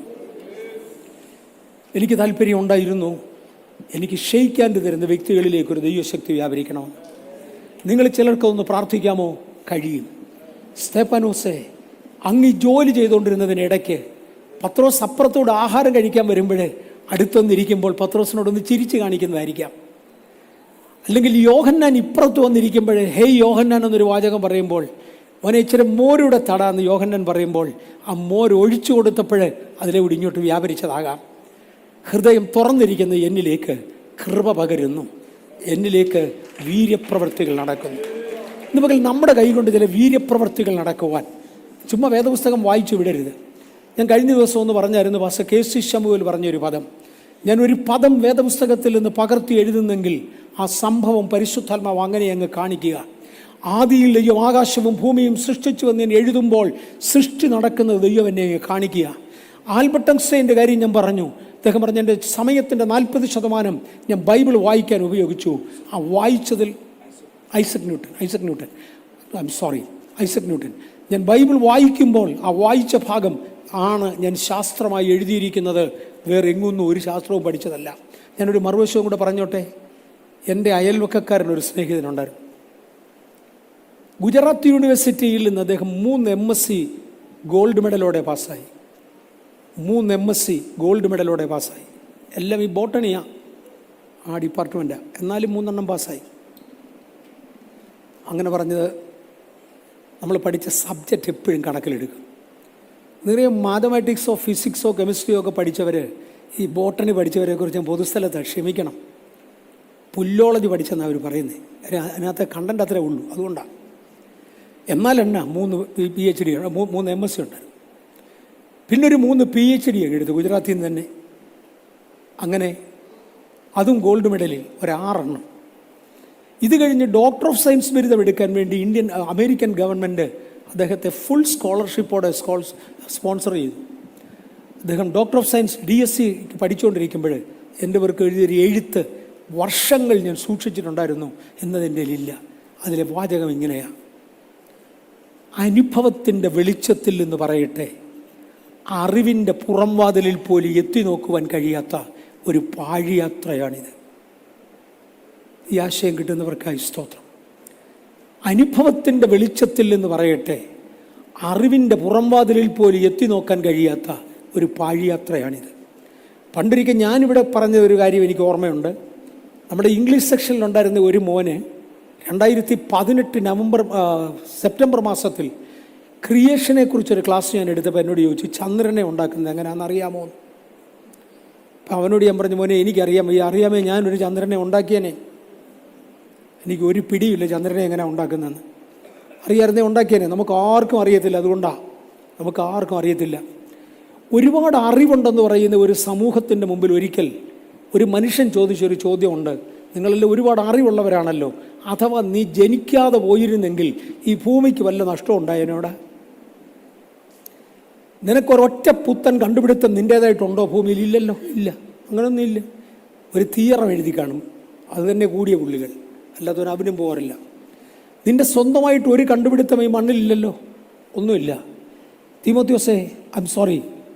സ്തെഫാനോസേ, ഒരുപാട് പേര് പ്രയോജനപ്പെടാത്തതിൻ്റെ പുറകെ നടക്കുമ്പോൾ അങ്ങയുടെ മനസ്സ് പ്രയോജനപ്പെടുന്ന എന്തിനോ വേണ്ടി തുറന്നിരിക്കുക. കൃപ അകത്തോട്ട് കയറി, ബലം അകത്തോട്ട് കയറി. ഇത് രണ്ടും കൂടെ അകത്തോട്ട് കയറിയപ്പോൾ കൃപാവരങ്ങൾ പ്രൊഡ്യൂസ് ചെയ്തു. തൻ്റെ കൈകൾ കൊണ്ട് അത്ഭുതങ്ങൾ നടന്നു. താൻ ചോറ് വിളമ്പി കൊടുക്കുന്ന ആള് രോഗസൗഖ്യം പ്രാപിച്ചു. താൻ സംസാരിക്കുന്ന വ്യക്തിയിൽ നിന്ന് ദുരാത്മാക്കൾ ഇളകി തുടങ്ങി. തൻ്റെ കൈകൊണ്ട് സ്തെഫാനോസ് കൃപയും ശക്തിയും നിറഞ്ഞവനായി ജനത്തിൽ വലിയ അടയാളങ്ങളും അത്ഭുതങ്ങളും ചെയ്തു. സ്തെഫാനോസേ, അങ്ങ് വളർന്നു. അങ്ങയുടെ അഭിഷേകം എന്തിനു വേണ്ടിയായിരുന്നു? കിച്ചണിൽ ചോറ് വെക്കാൻ. ഫട്ടിക് ജോബിന് അഭിഷേകം ലഭിച്ച സ്തെഫാനോസ് വളർന്നു. ഞാൻ അടുത്ത പടിയിലോട്ട് മാറാൻ പോകാം. സ്തെഫാനോസ് വളർന്നുകൊണ്ടിരിക്കുന്നു. അപ്പോസ്തലപ്രവൃത്തി 10:36 നസറേയനാകുന്ന യേശുവിനെ ദൈവം പരിശുദ്ധാത്മാവിനാലും ശക്തിയാലും അഭിഷേകം ചെയ്തു എന്നൊരു പദം നമുക്ക് കാണാൻ കഴിയും. ഇത് സ്തേഫാനോസിന് തന്നെയുള്ള പ്രത്യേകതയല്ല, യേശുവിനും ഇത് തന്നെയായിരുന്നു. നസ്രയനാകുന്ന യേശുവിന് ഇത് ആവശ്യമായിരുന്നെങ്കിൽ എനിക്ക് നിങ്ങൾക്ക് എത്രയധികം. ഓരോ ദിവസവും നമ്മുടെ നടപ്പിലും ഇരിപ്പിലും ചിന്തിക്കേണ്ട ഒന്ന്, ഇന്ന് ഞാൻ എന്തു പ്രാപിച്ചു. ഒരു പുതിയ അധ്യായം നമ്മുടെ ജീവിതത്തിൽ തുടങ്ങെങ്കിൽ കൊള്ളായിരുന്നു. ഇന്ന് ഞാൻ എന്തു പ്രാപിച്ചു. ഈ താല്പര്യമുള്ളവന് മാത്രമേ ജീവിതത്തിൽ വളർച്ച ഉള്ളൂ. ഞാൻ എളുപ്പം ഒന്ന് മാറിയേച്ച് തിരിച്ചു വന്നോളാം. സ്തേഫാനോസിനോട് ഒരുപാട് പേര് വാദിക്കാനായിട്ട് അടുത്തു. ഇതിനകത്ത് 9-ാമത്തെ വാക്യത്തിൽ ലിബർത്തീനർ എന്ന് പറയപ്പെടുന്ന ഒരു പള്ളിക്കാര് സ്തേഫാനോസിനോട് വാദിക്കാൻ വന്നു. ഈ ലിബർത്തീനർ എന്ന വാക്കിൻ്റെ അർത്ഥം ഞാൻ പഠിച്ചു വരുമ്പോൾ, വേർപെട്ട ഒരു സമൂഹം, അല്ലെ വ്യത്യസ്തമായ ഒരു കൾട്ട് ഗ്രൂപ്പ് എന്നൊരർത്ഥം അതിനുണ്ട്. പക്ഷെ അതിൻ്റെ യഥാർത്ഥ മീനിങ് പെർവെർട്ടഡ് സെക്ഷുവൽ ഡിസോർഡേഴ്സ് പ്രാക്ടീസ് ചെയ്യുന്നവർ, ലൈംഗിക അരാജകത്വങ്ങൾ പ്രാക്ടീസ് ചെയ്യുന്നവർ. അവരെ സാധാരണ ഒരു യഹൂദ പള്ളിയിലും കയറ്റുകയില്ല. അതുകൊണ്ട് അവർ തന്നെ ഒരു പള്ളി അങ്ങുണ്ടാക്കി. ഇന്നലെ വൈകിട്ട് യൂട്യൂബിനകത്ത് ഞാനൊരു പള്ളിയെക്കുറിച്ച് കണ്ട്. ഉള്ളതാണോ അല്ലയോ എന്ന് എനിക്ക് അറിഞ്ഞുകൂടാ. മെരിലാൻഡ് സ്റ്റേറ്റിലുള്ള ഒരു പള്ളിയെക്കുറിച്ചാണ്. അതിനകത്ത് ആരംഭത്തിങ്കൽ ബഹുഭാര്യത്വം അനുവദിച്ചിരുന്ന ഒരു പള്ളിയാണ്. ഇപ്പോഴും അങ്ങനെ തന്നെയാണ്. അവിടെ നല്ല സ്ട്രെങ്ത് അവർക്ക്. എല്ലാവർക്കും 2-3 ഭാര്യമാരുണ്ട്, അല്ലെങ്കിൽ 2-3 ഭർത്താക്കന്മാരുണ്ട്, 10-20 പിള്ളേരുണ്ട്. ഇതിനെല്ലാം വളർന്നു കഴിയുമ്പോൾ പിന്നെ ഇത് ഈ എക്സ്പൊണൻഷ്യൽ റേഷ്യോയിൽ ഇത് വർദ്ധിക്കുകയാണ്. ഭയങ്കര പണപ്പെരുപ്പമുള്ള ചർച്ച, ജനപ്പെരുപ്പമുള്ള ചർച്ച. മോർമൻസിൻ്റെ ചർച്ചയാണ്, ക്രിസ്ത്യൻ ചർച്ച അല്ല. അതൊരു ചരിത്ര റെക്കോർഡായി ശേഷിക്കുക. എന്ന് പറഞ്ഞതുപോലെ കഴിഞ്ഞ കാലങ്ങളിൽ, അല്ലെ 1-ാം നൂറ്റാണ്ടിൽ ലിബർത്തീനറുടെ ചർച്ചുകൾ ചരിത്രപ്രസിദ്ധമായിരുന്നു. ഭയങ്കര ക്രൗഡായിരുന്നു. അവരുടെ ആളുകൾ വന്ന് സ്തേഫാനോസിനോട് തർക്കിച്ചു. അതിനകത്തുനിന്ന് വരുമ്പോൾ ഒരുപാട് അറിവുള്ളവരെ കടമെടുത്തുകൊണ്ടവർ വരാറുണ്ട്. വക്കീലന്മാരെ വെക്കുന്നത് പോലെ തർക്കിക്കാൻ അറിയാവുന്നവരെ കൊണ്ടുവരുന്ന പതിവുണ്ട്. ഇവരെല്ലാം കൂടെ വന്ന് നിന്ന് തർക്കിച്ചിട്ടും കുറേനക്കാരിലും അലക്സാണ്ട്രിയക്കാരിലും കിലിക്കിയിലും ആസിയിലെ ദേശക്കാരിലും ഇവരെല്ലാം എഴുന്നേറ്റ് വന്ന് സ്തേഫാനോസിനോട് തർക്കിച്ചു. എന്നാൽ അവൻ സംസാരിച്ച ജ്ഞാനത്തോടും ആത്മാവോടും എതിർത്ത് നിൽപ്പാൻ അവർക്ക് കഴിഞ്ഞില്ല. നമ്മുടെ അകത്തേക്ക് കുറേ ജ്ഞാനം കയറ്റിത്തരുന്ന ദൈവം, കുറേ പരിശുദ്ധാത്മാവിനെ കയറ്റിത്തരുന്ന ദൈവം. ഇന്ന് പകൽ ദൈവത്തിൻ്റെ ആത്മാവ് നമ്മുടെ ഉള്ളിലേക്ക് വന്നാൽ കൂട്ടത്തിൽ വരുന്ന ഒന്നാണ് സംസാരിക്കേണ്ടതിന് ആവശ്യമുള്ള പരിജ്ഞാനം. ആരോട് എങ്ങനെ പറയണം, എവിടെ തുടങ്ങണം, ആരോട് എന്ത് നന്മ പറയണം, എന്ത് തിന്മ പറയണം. താൻ സംസാരിച്ച വചനത്തോട് എതിർത്ത് നിൽക്കുവാൻ കഴിയുന്ന ആരെയും കണ്ടില്ല. സ്തേഫാനോസിനെ ഒതുക്കുവാൻ അവർ തീരുമാനിച്ചു. ഒടുവിൽ അവർ കള്ളസാക്ഷികളെ കൊണ്ടുവന്നു. ഞങ്ങളുടെ മര്യാദയെ മാറ്റിക്കളയുന്നവരെന്ന് പറഞ്ഞ് ഇസ്രയേലിനെതിരെ സംസാരിക്കേണ്ടതിന് കള്ളസാക്ഷികളെ കൊണ്ടുവന്നു. സ്തേഫാനോസിനെതിരെ സംസാരിക്കേണ്ടതിന് കള്ളസാക്ഷികളെ കൊണ്ടുവന്നു. ജനത്തെ വശത്താക്കി. ഈ യഹൂദ ക്രിസ്ത്യാനികൾ ആരംഭത്തെങ്കിൽ യേശു അയച്ച ശിഷ്യന്മാരുടെ ഒരു പ്രത്യേകത, അവരെന്ന് എവിടെ ചെന്നാലും വാദപ്രതിവാദമായി. ആരെങ്ങോട്ട് തിരിഞ്ഞാലും വാദപ്രതിവാദമാണ്. എനിക്ക് ഓർമ്മയുണ്ട്, ഒരു ചെറിയ കാലം എൻ്റെ പൊന്നെ, എങ്ങോട്ട് തിരിഞ്ഞാലും വാദപ്രതിവാദം. തർക്കിക്കാൻ ആളുകളെ കഴിഞ്ഞിട്ടൊരു സമയമില്ല. അന്ന് തർക്കം ഞാൻ പഠിച്ചു. അങ്ങനെയാണ് തർക്കിക്കാൻ പഠിച്ചത്. ഞാൻ ഓർക്കുന്നുണ്ട്, പല പ്രാവശ്യം ഞാൻ പറഞ്ഞിട്ടുമുണ്ട്. ഞങ്ങളുടെ നിങ്ങളുടെ സുനിൽ പാസ്റ്റർക്ക് തീരെ ചെറിയ പ്രായത്തിൽ ഒരിക്കൽ ഞാൻ വീട്ടിൽ വരും, ബട്ടിണ്ട എന്ന് പറയുന്ന ഞങ്ങളുടെ സ്ഥലത്ത് വീട്ടിലോട്ട് വരുമ്പോഴേ എയർഫോഴ്സിൽ ജോലി ചെയ്യുന്ന മറ്റൊരു മനുഷ്യൻ, ഒരു ബിഷപ്പിൻ്റെ പെങ്ങളുടെ മോന, അദ്ദേഹത്തിന് ബൈബിൾ ക്ലാസ് എടുക്കുന്നത് കണ്ടു. അന്ന് സുനിലിന് 5 വയസ്സില്ലയോ അതോ 6? ഞാനിവിടെ വയസ്സ് പറഞ്ഞാൽ തിരിച്ചെന്നമ്മ പിണങ്ങും. ഞാൻ 6 ഓർത്ത് അവൾ 5 ഓർക്കും, ഞാൻ 5 ഓർത്ത് അവൾ 6 ഓർക്കും. അത്രേ ഉള്ളൂ, മറ്റു കുഴപ്പമൊന്നുമില്ല. ഇവനിന്ന് ബൈബിൾ ക്ലാസ് എടുക്കുന്നതുകൊണ്ട് ഒരു മാത്യു ഇന്ന് പാസ്റ്ററാണ് കേട്ടോ. മാത്യു ബ്രദറിന് വേണ്ടി ഇവൻ ബൈബിൾ ക്ലാസ് എടുക്കുന്നതുകൊണ്ട്. മാത്യു ബ്രദറിൻ്റെ മോന് മക്കളാ 2 ബാംഗ്ലൂരിലുണ്ട്, ഇടയ്ക്കിടയ്ക്ക് ഇവിടെ വരാറുമുണ്ട്. എടുത്തേച്ച് പറഞ്ഞ, അങ്കിളെ, മോശയ്ക്ക് പറ്റിയ അബദ്ധം 2ാമത്തെ പ്രാവശ്യം പാറ അടിച്ചതാണ്. ദൈവം 2ാമത്തെ പ്രാവശ്യം മോശയോട് പാറയോട് കൽപ്പിക്കാൻ പറഞ്ഞു. മോശ പോയി അടിച്ചു. നഷ്ടപ്പെട്ടത് വാഗ്ദത്ത ദേശം നഷ്ടപ്പെട്ടു. കനാൻ നാട്ടിൽ കയറാൻ പറ്റിയില്ല. അതുകൊണ്ട് ദൈവത്തിൻ്റെ എക്സാമ്പിൾസ് തെറ്റിക്കാതെ സൂക്ഷിച്ചോണേ എടുത്തു പറഞ്ഞൊരു പദം എനിക്ക് ഓർമ്മയുണ്ട്. എങ്ങോട്ട് തിരിഞ്ഞാലും തർക്കം, എങ്ങോട്ട് തിരിഞ്ഞാലും ചോദ്യോത്തരം, ഇത് തന്നെയാണ്. എൻ്റെയും ചെറിയ പ്രായം അങ്ങനെ ആയിരുന്നു. ആ ഒരു വലിയ ഗുണം എനിക്ക് കിട്ടിയത് കൊണ്ട് ചെറിയ പ്രായത്തിൽ തന്നെ വേദപുസ്തകം ശരിക്ക് പഠിക്കാൻ കഴിഞ്ഞു. സ്തേപ്പാനോസിൻ്റെ പ്രത്യേകത ബൈബിൾ തറവായി അറിയാമായിരുന്നു. മേരി കോവൂരിൻ്റെ ജീവചരിത്രം പ്രകാശനം ചെയ്യാൻ കഴിഞ്ഞ ദിവസം ഞാൻ പോയി. അവരുടെ 2-3 മക്കളുള്ളവരെല്ലാം ഡോക്ടേഴ്സാണ്. അതിൽ മൂത്തവനാണെന്ന് തോന്നുന്നു. അവിടെ ചെന്ന് ഇപ്രാവശ്യം സംസാരിച്ചപ്പോൾ അല്പം കൂടെ വ്യക്തമായി മൂത്തവനാണെന്ന് തോന്നുന്നു. ഒരിക്കൽ എൻ്റെ അടുക്ക വന്നേച്ച് പറഞ്ഞു, അങ്കിളെ എനിക്ക് ഹാർട്ടിനെ കുറിക്കുന്ന എന്തെങ്കിലും സംശയം ഉണ്ടോ? മെഡിക്കൽ ഡോക്ടറാണ്. എനിക്ക് ഹാർട്ടിനെ കുറിക്കുന്ന എന്തെങ്കിലും സംശയമുണ്ടെങ്കിൽ ഞാൻ ഭൂമിയിൽ ഒറ്റയാളിനോടെ സംശയം ചോദിക്കത്തുള്ളൂ. അതെൻ്റെ സ്വന്തം അപ്പനാണ്. കാര്യം അവൻ്റെ സ്വന്തം അപ്പൻ ഹാർട്ടിൻ്റെ ടോപ്പ് സ്പെഷ്യാലിറ്റിയാണ്. സീനിയർ സ്പെഷ്യൽ ലെവലിൽ പഠിച്ച ആളാണ് അദ്ദേഹം. അവിടെ ഒരു സീനിയർ കാർഡിയോളജിസ്റ്റാണ്. കാർഡിയോളജിക് ഫെലോഷിപ്പ് ഉള്ള മനുഷ്യനാണ്. ആ മോൻ്റെ വാചകം, എനിക്ക് ഹാർട്ടിനെ കുറിക്കുന്ന എന്തെങ്കിലും സംശയം ഉണ്ടെങ്കിൽ പകുതിയോ മുക്കാലോ അറിയാവുന്ന ആരുടെ അടുക്കലും ചോദിക്കാൻ പോകത്തില്ല, അവൻ വഴിതെറ്റിക്കും. ഞാൻ എൻ്റെ അപ്പനോട് മാത്രമേ ചോദിക്കത്തുള്ളൂ. 2, എനിക്ക് ബ്രെയിനിനെ കുറിച്ചോ നെർവസ് സിസ്റ്റത്തെക്കുറിച്ചോ എന്തെങ്കിലും അറിയണമെങ്കിൽ ഇതെല്ലാം അറിഞ്ഞു പറ്റും. അവന് മെഡിക്കൽ ഡോക്ടറാണ്. ഞാൻ എൻ്റെ അമ്മാവനോടേ ചോദിക്കത്തുള്ളൂ, വേറെ ആരോടും ചോദിക്കുകയില്ല. അതായിരുന്നു doctor George Kovoor neurological research centre നടത്തി വന്ന ജോർജ് കോവൂർ. കാര്യം അറിയാം, അതിനകത്തൊരു സംശയം ഇനി വരാനില്ല.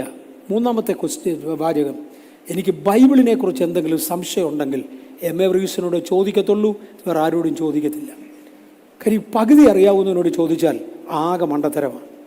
നിങ്ങളുടെ മുമ്പിൽ എഴുന്നേറ്റ് നിൽക്കുന്ന എന്നെക്കുറിച്ച് അങ്ങനൊരു സാക്ഷ്യം ലഭിക്കാൻ ദൈവം ഇടയായി. ഇന്നിതിനകത്തിരിക്കുന്ന നിങ്ങളോട് ഞാനൊന്ന് ചോദിക്കട്ടെ, എത്ര പേർക്ക് നിങ്ങളെക്കുറിച്ച് പറയാൻ കഴിയും? സ്തേപ്പാനോസേ, അങ്ങയുടെ ക്വാളിഫിക്കേഷൻ എന്തുവാ? ഞാനൊരു കിച്ചണിൽ കുക്കായി അഭിഷക്തനാണ്. അങ്ങേ അഭിഷേകം ചെയ്ത് സുവിശേഷം പറയാനാണോ? അല്ല. അപ്പോസ്തലനാണോ? അല്ല. പ്രവാചകനാണോ? അല്ല. സുവിശേഷകനാണോ? അല്ല. ഇടയനാണോ? അല്ല. അധ്യാപകനാണോ? അല്ല. പിന്നെ ആരാ? കുക്ക്. പക്ഷെ ഈ ദൈവവചനത്തിൻ്റെ നോളജ് എവിടെ നിന്ന് കിട്ടി? അത് എൻ്റെ ഹൃദയം ദൈവത്തിന് മുമ്പിൽ തുറന്നാൽ ഒരു ഡൗൺ പോർ നടക്കും, അതിൻ്റെ അകത്തേക്ക് വരിക. ഈ പറയുന്നതെല്ലാം പ്രായോഗികമാണ്. കർത്താവേ, ചിലതെല്ലാം ഒന്ന് അകത്ത് കയറാൻ. പല ഉപദേശിമാരും പ്രസംഗിക്കുമ്പോൾ ഞാൻ ഓർത്തിട്ടുണ്ട്, ഇവൻ എവിടെയെങ്കിലും ബൈബിളൊന്ന് വായിച്ചിരുന്നെങ്കിൽ.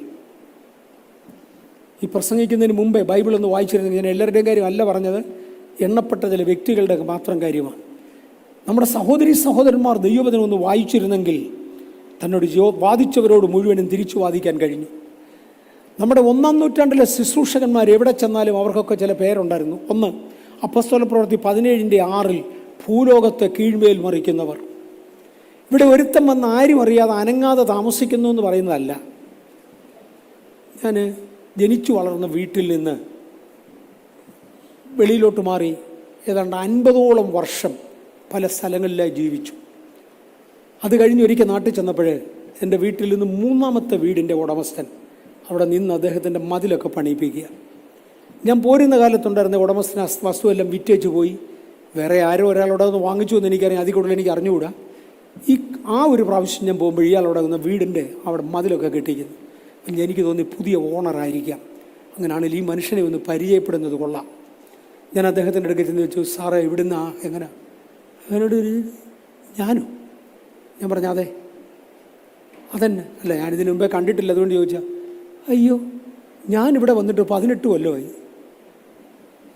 18 കൊല്ലമായിട്ട് എന്നെ കണ്ടിട്ടില്ലയോ? ഞാൻ പറഞ്ഞു ഇല്ലെന്നേ. ഞാൻ പറഞ്ഞു ഞാനിവിടെ ആയിട്ട് 60 കൊല്ലം കഴിഞ്ഞു. കാര്യം ഞാനുണ്ട് ആ വീട്ടിലെയാണ്. നിങ്ങൾ എന്നെയും കണ്ടിട്ടില്ലല്ലോ. പല ക്രിസ്ത്യാനികളും ഒതുങ്ങിക്കഴിയുക. അവരെവിടെ ഉണ്ടെന്ന് ആർക്കും അറിയത്തില്ല, എങ്ങും പ്രസിദ്ധിയാക്കിക്കുന്നില്ല, അവർ ഒറ്റയ്ക്ക് കഴിയുക. പക്ഷേ 1-ാം നൂറ്റാണ്ടിലെ അപ്പോസ്തലന്മാരെ കുറിച്ച് പറഞ്ഞത് ഭൂലോകത്തെ കീഴ്മേൽ മറിക്കുന്നവർ ഇവിടെയും വന്നു. ഞാനിതിൻ്റെ 2ാമതൊരു സൈഡ് തൊടാൻ പോവാം. ഞാൻ പറഞ്ഞില്ല, കഴിഞ്ഞ ദിവസം ഒരു സഹോദരി പ്രാർത്ഥനയ്ക്ക് വേണ്ടി ഇവിടെ വന്നു പ്രാർത്ഥിച്ചപ്പോൾ ഉറക്ക സ്ക്രീൻ ചെയ്തു. അകലെയൊക്കെ ഉണ്ടായിരുന്നവർ ഓടി വന്നു, including John T Philip pastor ഓടി വന്നു. വരാൻ കാര്യം, ബഹളം വെക്കുന്ന ഒരു ശത്രുവിനോട് എതിർത്തു, നേരിട്ടു. അതോടുകൂടെ ആളുകൾ വരാൻ തുടങ്ങി. പാസ്റ്റർ ബെഥേൽ പി ജേക്കബ് ആദ്യമായി ബാംഗ്ലൂരിൽ വന്നു. ആദ്യത്തെ പ്രാവശ്യമല്ല, തൻ്റെ മെയിൻ മിനിസ്റ്റർ ചെയ്ത ആദ്യത്തെ പ്രാവശ്യം. അന്ന് ആളുകൾ ആത്മവിശ്വാസത്തിൽ തറയിൽ വീണു. ഉച്ച കഴിഞ്ഞതോടെ ഗംഗനഹല്ലി സ്ട്രീറ്റിലുണ്ടായിരുന്ന പലരും ചർച്ച വന്നു. ഇവിടെ ഈ മർമാണി സ്ഥാനങ്ങൾ അറിയാവുന്ന ആരോ ഉണ്ടെന്ന് കേട്ടു.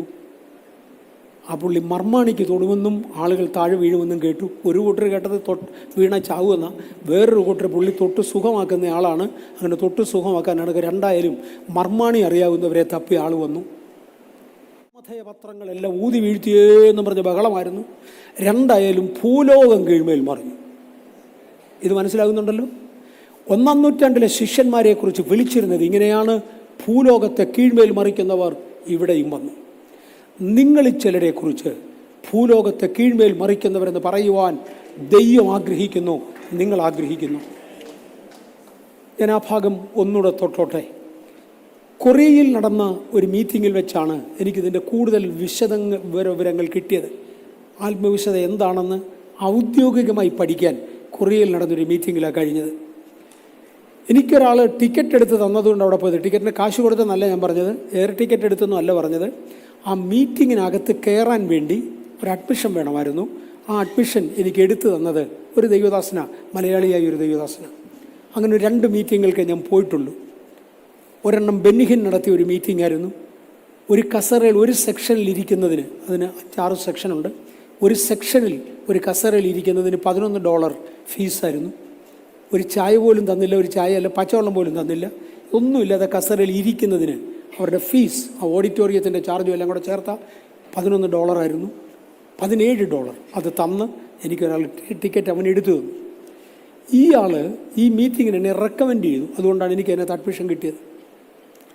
അന്നൊരിക്കൽ പോൾ യോങ്കുച്ചോവ് എനിക്ക് വേണ്ടി പ്രാർത്ഥിച്ചു.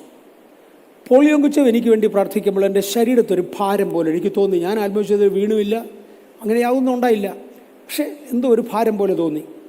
അത് കഴിഞ്ഞ് ഈ മനുഷ്യൻ എനിക്ക് ടിക്കറ്റ് എടുത്ത് തന്നയാൾ എന്നോട് ചോദിച്ചു, യോങ്കുച്ചോവ് പ്രാർത്ഥിച്ചില്ലല്ലോ? പ്രാർത്ഥിച്ചു. എന്നിട്ട് താഴെ വീണോ? ഞാൻ പറഞ്ഞില്ല. അതെന്താ? അവൻ എനിക്കറിഞ്ഞൂടാ. അദ്ദേഹം പറഞ്ഞു, ഒരിക്കൽ യോങ്കുച്ചോവിൻ്റെ അടുക്കൽ അദ്ദേഹം പ്രാർത്ഥിക്കാൻ പോയി. യോങ്കുച്ചോവ് അടുത്ത് വന്ന് കൈവച്ചു, പ്രാർത്ഥിച്ചു. ശകലം കഴിഞ്ഞപ്പോൾ ആ മനുഷ്യന് തോന്നി യോങ്കുച്ചോവ് കൈ രണ്ടും കൂടി ഇയാളുടെ തലയിലോട്ട് വെച്ച് കാല് നിലത്തുനിന്ന് കിളത്ത് കാണും. ഭയങ്കര ഭാരം കൊണ്ടിരിക്കാൻ വയ്യ, പിടിച്ചു നിൽക്കാൻ വയ്യാത്ത പോലെ ഭാരം. പുള്ളി കണ്ണ് തുറക്കരുതെന്നൊക്കെ ആശിച്ചുകൊണ്ടിരുന്നതാണെങ്കിലും കണ്ണങ്ങ് തുറന്നു പോയി. നോക്കിയപ്പോൾ യോങ്കുച്ചോവ് ഒരു വിരൽ കൊണ്ട് തലയെ തൊട്ടിട്ടുണ്ട്, അത്രേ ഉള്ളൂ. പിന്നെ ഈ വെയിറ്റ് എവിടുന്ന? ഇതിനെ കാബോധ് എന്നാണ് വിളിക്കുന്നത്. കാബോധ് പഴയ നിയമ ദേവാലയത്തിൽ ഇറങ്ങി നിന്ന ദൈവിക ഭാരമാണ്. കാബോധ് എന്നാണ് ഇതിനെ വിളിക്കുന്നത്. ആ കാബോധ് എനിക്ക് പറഞ്ഞു തന്ന മനുഷ്യൻ ഈ ബാംഗ്ലൂർ വന്നു. നമ്മുടെ ചർച്ചിൽ ആത്മവിശ്വാസം തുടങ്ങി. സഭ എനിക്ക് തോന്നുന്നു ഒരു 4-5 ഇരട്ടിയായി ഒരു വർഷം കൊണ്ട് വളർന്നു കാണും. സുനിൽ എന്നെക്കാൾ അറിയായിരിക്കും. 4-5 ഇരട്ടിയായി ഒറ്റ വർഷം കൊണ്ട് വളർന്നു. അന്ന് എന്നെ ഇതുകൊണ്ട് കാണിച്ചു തന്ന ആളിൻ്റെ അടുക്കൽ ഞാൻ വിളിച്ചു ചോദിച്ചു, പാസ്റ്റർ ഇത് പ്രാക്ടീസ് ഉണ്ടെന്ന് പറഞ്ഞു. അത് MA വർഗീസ് ബാംഗ്ലൂരിലായതുകൊണ്ടൊക്കെ ഇവിടെയാണെങ്കിൽ നമ്മുടെ നാട്ടുകാരെല്ലാം കൂടെ കൊന്നുകളി. ഞാൻ പറഞ്ഞു, അങ്ങ് ചാകട്ട് പാസ്റ്റർ, ഇരുന്നിട്ട് എന്നെ സാധിക്കാൻ ഏതായാലും അവരങ്ങ് കൊല്ലട്ടോ. അങ്ങനൊന്നും അല്ല, ആളുകൾ നിരൂപിക്കും. ദൈവവചനത്തിന് മുമ്പിൽ ഒരു ഓപ്പൺനെസ് ഉണ്ടെങ്കിൽ നാട് ഇളകും. നമ്മുടെ പിതാക്കന്മാരെ ആദ്യം വിളിച്ചിരുന്നത് ഭൂലോകത്തെ കീഴ്മേൽ മറിക്കുന്നവരെന്നാണ്. അപ്പോസ്തല പ്രവൃത്തികളുടെ പുസ്തകം 24-ാം അധ്യായത്തിൻ്റെ 5-ാമത്തെ വാക്യത്തിൽ പൗലോസിനെ കുറിച്ച് പറയുന്നത്, ഈ പുരുഷനൊരു ബാധയും ലോകത്തിലുള്ള സകല യഹൂദന്മാരുടെയും ഇടയിൽ കലഹമുണ്ടാക്കുന്നവനും നസ്രായ മതത്തിന് മുമ്പനും എന്ന് ഞങ്ങൾ കണ്ടിരിക്കുന്നു. ഇവനൊരു ബാധയാന്ന് പറയുന്നൊരു കാണും. യൂദായെക്കുറിച്ച് നമുക്കറിയാം, അവനൊരു ബാധയാണ്. കാര്യം അത് ഒഴിഞ്ഞു പോയേണ്ടതാണ്, അത് ഒഴിഞ്ഞു പോയി. അവനൊരു ബാധയാണ്, അത് ഒഴിഞ്ഞു പോയി. പക്ഷെ അപ്പോസ്തലന്മാരെക്കുറിച്ചൊരു ബാധയാണ് എന്ന് ലോകം പറഞ്ഞു. പൗലോസിനെക്കുറിച്ചൊരു ബാധയാന്ന് പറഞ്ഞു. ആരും അറിയാതിരിക്കുന്നതിനേക്കാൾ കർത്താവിന് വേണ്ടി എന്തെങ്കിലും ചെയ്യുന്നവർ എന്നറിയപ്പെടുന്നത് പ്രയോജനമാണ് എന്ന് ഞാൻ കർത്താവിൽ ഓർപ്പിക്കട്ടെ. ഞാനൊരു മറുവശം കൂടെ പറയാം. എൻ്റെ വീടിൻ്റെ അടുത്ത 3-ാമത്തെ വീട്ടിൽ താമസിക്കുന്ന ആളിനെ 11 വർഷം കൊണ്ട് എനിക്ക് പരിചയപ്പെടാൻ കഴിഞ്ഞില്ല. പക്ഷേ വേറെ എവിടെ ചെന്നാലും എന്നെ ആളുകൾ അറിയും. എന്താ, സ്വന്തം വീട് മുറ്റത്തായതുകൊണ്ടാണോ? അല്ല, അയാൾക്ക് ക്രിസ്ത്യൻ ഇൻട്രസ്റ്റ് അത്രേ ഉള്ളൂ. എനിക്ക് അയാളോടുള്ള ഇൻട്രസ്റ്റും അത്രേ ഉള്ളൂ. ഞാൻ ഓർക്കുന്നുണ്ട്, ഒരു പ്രാവശ്യം, എനിക്ക് തോന്നുന്ന അവസാനത്തെ പ്രാവശ്യം സിംഗപ്പൂരിൽ ചെന്ന് അവിടുന്ന് ഇങ്ങോട്ട് പോരുന്നതിന് മുമ്പേ 1-2 മീറ്റിങ്ങുകളുടെ ക്രമീകരണങ്ങളൊക്കെ വന്നു. മേരി എന്ന് പറയുന്ന ഒരു സഹോദരി എന്നെ വിളിച്ചു, കോലാലംപൂരിൽ നിന്ന് എന്നെ വിളിച്ചു. എന്നെ വിളിച്ചിട്ട് പറഞ്ഞ്, MA വർഗീസിൻ്റെ വീട്ടിൽ കയറി ഒരു വാക്കൊന്ന് പ്രാർത്ഥിച്ച് ഒരു സഭായോഗ ഉദ്ഘാടനം ചെയ്തേ പറ്റി. ഞാൻ പറഞ്ഞു, എൻ്റെ പൊന്നു സിസ്റ്ററെ, ഈ വർഷം നടക്കുകയില്ല, ഞാൻ തിരിച്ചു പോവുകയാണ്. ഞാൻ ഇന്നും കൂടെ മാത്രമേ ഇവിടെ ഉള്ളൂ, നാളെ തിരിച്ചു പോവുകയാണ്. അപ്പോൾ ഇന്നത്തേക്കുള്ള മീറ്റിംഗ് എല്ലാം തീർന്നു. എന്നോട് ചോദിച്ചു, ലാസ്റ്റ് മീറ്റിംഗ് എത്ര മണിക്കാണ്? Last meeting 11:30. അയ്യോ, രാത്രി 11:30 തുടങ്ങി. ഞാൻ പറഞ്ഞു 1:30 വരെ പോകും. അത് കഴിഞ്ഞാലും മീറ്റിംഗ് നടക്കത്തില്ലല്ലോ, അപ്പോഴത്തേക്ക് നാളെ ആയി കഴിഞ്ഞു. എനിക്ക് വരാനൊക്കത്തില്ല. ഒത്തിരി അങ്ങ് നിർബന്ധിച്ചപ്പോൾ ഞാൻ ചോദിച്ചു, അല്ല നിങ്ങൾക്ക് അത്ര നിർബന്ധം എന്നാ? അല്ല പാസ്റ്ററെ, ഞാനും എൻ്റെ ഭർത്താവും കൂടെ ഒരു വേല ഇവിടെ സ്ഥാപിക്കാൻ കഴിഞ്ഞ് 7-8 വർഷമായി ശ്രമിച്ചിട്ട് ഇന്ന് വരെ ഒരു പൂഞ്ഞോനെ, അതൊരു നാടൻ ഭാഷയാണ്, ഒരു ഊപ്പക്കുഞ്ഞിനെ കിട്ടിയിട്ടില്ല. 7-8 വർഷമായി ഞങ്ങൾ ശ്രമിച്ചു. പാസ്റ്റർ വരുന്നുണ്ടെന്ന് പറഞ്ഞാൽ കുറച്ച് ആളുകൾ കൂടും, അതിനകത്തൊന്നും ഒരുത്തനേലും പിടി കിട്ടിയതായി വരണം. അപ്പം ഞാൻ പറഞ്ഞ സിസ്റ്ററെ, ഞാൻ വന്നാലൊന്നും ആൾ കൂടുകയില്ല. എന്നോട് പറഞ്ഞ വാചകം, MA വർഗീസ് എന്ന് പറയുന്ന പേര് കേട്ടിട്ടില്ലാത്ത ഒരാൾ മലയാളികളുടെ ഇടയിൽ ഉണ്ടെന്ന് പറഞ്ഞാൽ അതൊരു കള്ളമാണ്. അവർ പറഞ്ഞ വചനം അതിൽ തന്നെ സത്യമല്ല. ആത്മലോകത്തിനോട് ബന്ധപ്പെട്ടവരുടെ ഇടയിൽ, ആത്മീയർ പോലും അനാത്മീയർ പോലും, ആത്മലോകവുമായി ബന്ധപ്പെട്ടവരിൽ ഒരാൾ നിശ്ചയമായും ആ പേര് കേട്ടിട്ടുണ്ട്. വീട്ടിൽ നിന്ന് 3ാമത്തെ വീട്ടിൽ താമസിക്കുന്നവൻ കേട്ടിട്ടില്ല 11 വർഷമായി. കാര്യം അതെൻ്റെ ഫീൽഡല്ല, ഇതെൻ്റെ ഫീൽഡാണ്. ഇന്ന് മുതൽ നമ്മൾ ലോകത്തിൽ പലതിലും പ്രസിദ്ധരാണ്, പലയിടത്തും അറിയപ്പെടുന്നവരാ. എത്ര പേർക്ക് പറയാൻ കഴിയും ഞാൻ ആത്മലോകത്തിൽ അറിയപ്പെട്ടവനാണ്? സിസ്റ്റം ഡയമെൻഷൻസിൽ ഞാൻ എൻ്റെ ജോലി ചെയ്യാനായിട്ട് കയറി. അന്ന് എനിക്ക് ഒരു വിസിറ്റിംഗ് കാർഡ് അടിക്കണമായിരുന്നു.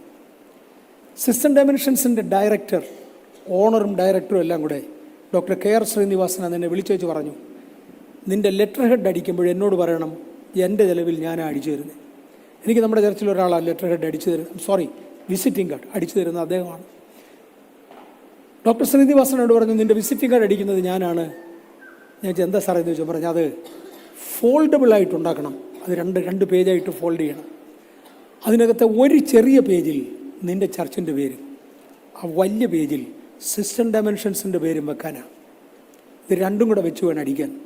ഞാൻ പറഞ്ഞു, സാറേ, ബ്രാഹ്മണനായ അങ്ങേക്ക് പെന്തക്കോസ് പാസ്റ്ററായി എൻ്റെ പേര് നിങ്ങളുടെ കാർഡിൻ്റെ കൂടെ ചേർക്കുന്നതിൽ പ്രയാസമില്ലേ? അദ്ദേഹം പറഞ്ഞു, വർഗീസേ, നിനക്ക് നിൻ്റെ വില അറിയാൻ വയ്യ. ആനയെക്കുറിച്ച് പറഞ്ഞേച്ച് അതിൻ്റെ വലിയ ചിറകുള്ള ചെവിയുള്ളത് കാരണം അതിൻ്റെ ശരീരം അതിനറിയാൻ വയ്യ എന്ന് പറയുന്നത് പോലെ നിനക്ക് നിൻ്റെ വില അറിയാൻ വയ്യ. ഒരു പാസ്റ്ററാണ് എൻ്റെ എഞ്ചിനീയർ എന്ന് കേട്ടാൽ 4 പേര് എൻക്വയറിക്ക് നിൻ്റെ അടുക്ക് വന്നിരിക്കും. ഒരു പാസ്റ്ററാണ് നിൻ്റെ സെയിൽസിന് പോകുന്നതെന്ന് അറിഞ്ഞാൽ നിൻ്റെ ഇന്ന് സാധനം വാങ്ങിയിരിക്കും. ഞാൻ ആ കമ്പനിയിൽ നിന്ന് അവസാനമായി റിസൈൻ ചെയ്യുന്ന സമയത്ത് അദ്ദേഹം വീട്ടിൽ വന്നത് ചിന്നമ്മയ്ക്ക് ഓർമ്മ കാണും. വീട്ടിൽ വന്ന് എന്നോട് പറഞ്ഞ്, വർഗീസെ എങ്ങനെയും തിരിച്ച് ജോയിൻ ചെയ്യണം. ഞാൻ പറഞ്ഞു, സാർ ഇല്ല, എനിക്ക് ചർച്ച നോക്കിയേ മറ്റതുള്ളൂ, അവസാനത്തെ പദവി ഇത്. അങ്ങനെയാണെങ്കിൽ പെന്തക്കോസ്തുകാർ പാസ്റ്റേഴ്സ് ആരെങ്കിലും എൻജിനീയറിംഗ് ലെവലിൽ ക്വാളിഫൈഡ് ആയിട്ടുണ്ടെങ്കിൽ എനിക്കവരെ റെക്കമെൻഡ് ചെയ്യണം, എനിക്ക് വേണം. കാര്യം വഴക്കില്ല, വയ്യാവേലിയില്ല, മോഷണമില്ല, മടിയില്ല, ചുമ്മാ ഇരിപ്പില്ല, ചെയ്യാനുള്ള ജോലി ചെയ്യും. നാം പ്രസിദ്ധരായി മാറുന്നത് എങ്ങനെ? ഒന്ന്, ക്രിസ്തുവിന് വേണ്ടി നാം ചിലത് ചെയ്യുന്നത് കൊണ്ട്. നിങ്ങൾ ജോലി ചെയ്യുന്ന ഇൻസ്റ്റിറ്റ്യൂഷനിൽ എനിക്ക് തോന്നുന്നു ഇതൊരു 3 മാസമായിട്ട് ഇവിടെ ആവർത്തിക്കുന്നുണ്ട്, ഞാൻ തന്നെയല്ല. നമ്മൾ ജോലി ചെയ്യുന്ന ഇൻസ്റ്റിറ്റ്യൂഷനിൽ, നമ്മൾ ജോലി ചെയ്ത് പഠിക്കുന്ന സ്കൂളിൽ ഒരു കൂട്ടം കുട്ടികളെയോ നമ്മൾ ചേർന്ന് പ്രവർത്തിക്കുന്നവരെയോ രോഗസൗഖ്യത്തിലേക്ക് നടത്താൻ കഴിയുമെങ്കിൽ you will be known for it. ഇതുവരെ ട്രൈ ചെയ്യാത്തവരൊന്ന് ട്രൈ ചെയ്യാൻ നോക്ക്. കർത്താവേ, എനിക്ക് ചിലതിന് വേണ്ടി പ്രാർത്ഥിക്കണം. വേറെ മാർഗങ്ങളുണ്ട്. ഞാൻ പല പ്രാവശ്യം പറഞ്ഞിട്ടുണ്ട്, എയറോനാറ്റിക്കൽ ഡെവലപ്മെൻറ്റ് എസ്റ്റാബ്ലിഷ്മെൻറ്റിൽ നിങ്ങൾ ജോലി ചെയ്യുന്ന സമയത്ത് ഞാൻ മുമ്പേ പറഞ്ഞ ബദർ KJ ജോണും കൂടെ പുരുഷന്മാരുടെ ലൈനിൽ ലഞ്ച് കഴിക്കാനായി ക്യൂ നിൽക്കുമ്പോൾ സ്ത്രീകളുടെ ലൈനിൽ ഒരു പെൺകുട്ടിയെ കണ്ടു. ആ പെൺകുട്ടിയെ കണ്ട ഉടനെ ജോൺ ബദറിനോട് പറഞ്ഞു, അതൊരു പെന്തിക്കോസ്തുകാരത്തിയാണ്, അതിനു മുമ്പ് ഒരിക്കലും ഞങ്ങൾ കണ്ടിട്ടില്ല, അന്ന് ആദ്യമായിട്ടാണ് കാണുന്നത്. ഞാൻ പറഞ്ഞു, ജോൺ ബദറെ, അവളൊരു പെന്തക്കോസ്തുകാരത്തിയാണ്, നമുക്ക് അവളെ കണ്ടുപിടിക്കണം, ഏത് സെക്ഷനിലാണെന്ന് അറിയണം. സ്ത്രീകൾ തന്നെ ക്യൂ നിൽക്കുന്ന ഒരു ലൈനിലോട്ട് ചെന്ന്, 12,000 ശാസ്ത്രജ്ഞന്മാരുള്ള സ്ഥലമാണ്, അങ്ങോട്ട് ചെന്ന് നീ ഏത് സെക്ഷനിലാണ് ജോലി ചെയ്യുന്ന ഒരു പെൺകുട്ടിയോട് ചോദിക്കാൻ ഒക്കുകയില്ല. അതുകൊണ്ട് നമുക്കൊരു കാര്യം ചെയ്യാം, ഇവൾ ആരോടെങ്കിലും സംസാരിക്കുന്നെങ്കിൽ നമുക്ക് പരിചയമുള്ളവരാണെങ്കിൽ അവരെ ശ്രദ്ധിക്കാം. കുറച്ച് കഴിഞ്ഞപ്പോൾ ഞങ്ങളുടെ സ്റ്റോർ ഓഫീസറുമായി ഈ പെണ്ണടുത്ത് സംസാരിക്കുന്നത് കണ്ടു. ഉച്ച കഴിഞ്ഞ് ഞങ്ങളെ സ്റ്റോർ ഓഫീസർ എടുക്കുക ചെന്ന് ചോദിച്ചു, ഇന്ന് നിങ്ങളോടൊരു പെങ്കൊച്ചു വന്ന് വർത്താനം പറയുന്നത് കേട്ട ആരാ? ആ, നിങ്ങളുടെ ആളാ. അവൾ ഇന്ന് ജോയിൻ ചെയ്തതാ. ഏത് സെക്ഷനാണെന്ന് പറഞ്ഞുതരാമോ? അവിടെ ചെന്ന് കണ്ടു. ചോദിച്ചോ, പറഞ്ഞു ശാന്തശീല എന്നാണ് പേര്. ആഭരണമില്ലാത്തത് കൊണ്ടല്ല, ആഭരണമുണ്ട്. ശാന്തശീല എന്നാണ് പേര്. നിങ്ങൾ 2 പേര് ആ പുരുഷന്മാരുടെ ലൈനിൽ ലഞ്ച്, ശാന്തശീല എന്നാണ് പേര്. നിങ്ങൾ 2 പേര് ആ പുരുഷന്മാരുടെ ലൈനിൽ ലഞ്ച് കഴിക്കാൻ ലൈൻ നിൽക്കുന്നത് കണ്ടപ്പോൾ എനിക്ക് മനസ്സിലായി നിങ്ങൾ പെന്തിക്കോസുകാരാണ്. ഞങ്ങൾക്കും മനസ്സിലായി അതിന് വന്നതാ. നീ എവിടുന്നാണ് വരുന്നത്? ഞാൻ മദ്രാസിൽ നിന്ന് വരികയാണ്.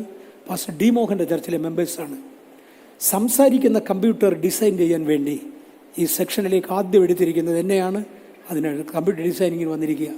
അപ്പോൾ ജോൺ ബ്രദർ പറഞ്ഞ അതേ സെക്ഷനിലാണ് ലേസർ ബീം നോക്കാൻ ഞാനും ഉണ്ട്. നീ ഇരിക്കുന്നതിൻ്റെ 3ാമത്തെ ബിൽഡിങ്ങിലായിരിക്കും ഞാനിരിക്കുന്നത്. അന്യോന്യം പരിചയപ്പെട്ടു. നമ്മളെ കണ്ടാൽ തിരിച്ചറിയാം. അതിന് പരിശുദ്ധാത്മാവ് ഉള്ളിലുണ്ടെങ്കിൽ ഒരുപാട് പേരെ അറിയാം. പരിശുദ്ധാത്മാവ് ഉള്ളിലുണ്ടെങ്കിൽ അത് അറിയപ്പെടാത്തൊരു പരസ്യമാണ്. എന്നിലുള്ള ആത്മാവ് പ്രവർത്തനരഹിതമായാൽ ആരും എന്നെ അറിയത്തില്ല. ഇല്ല, നിങ്ങളിൽ ചിലർ ഭൂലോകത്തെ കീഴ്മേൽ മറിക്കുന്നവരായി മാറുവാൻ സ്വർഗത്തിലെ ദൈവം കൃപ തരട്ടെ. പാസ്റ്റർ PT ബാബു ഇന്ന് വന്നിട്ടില്ല. വന്നിട്ടുണ്ടോ? ഇല്ല. ഞാനും പാസ്റ്റർ PT ബാബുവും കൂടെ രാജസ്ഥാനിലൊരു സ്ഥലത്ത് ഒരു ദർഗ കാണാനായിട്ട് പോയി. ദർഗ അവിടെ നടക്കുന്നത് എന്താണെന്ന് കാണാൻ പോയതാണ്.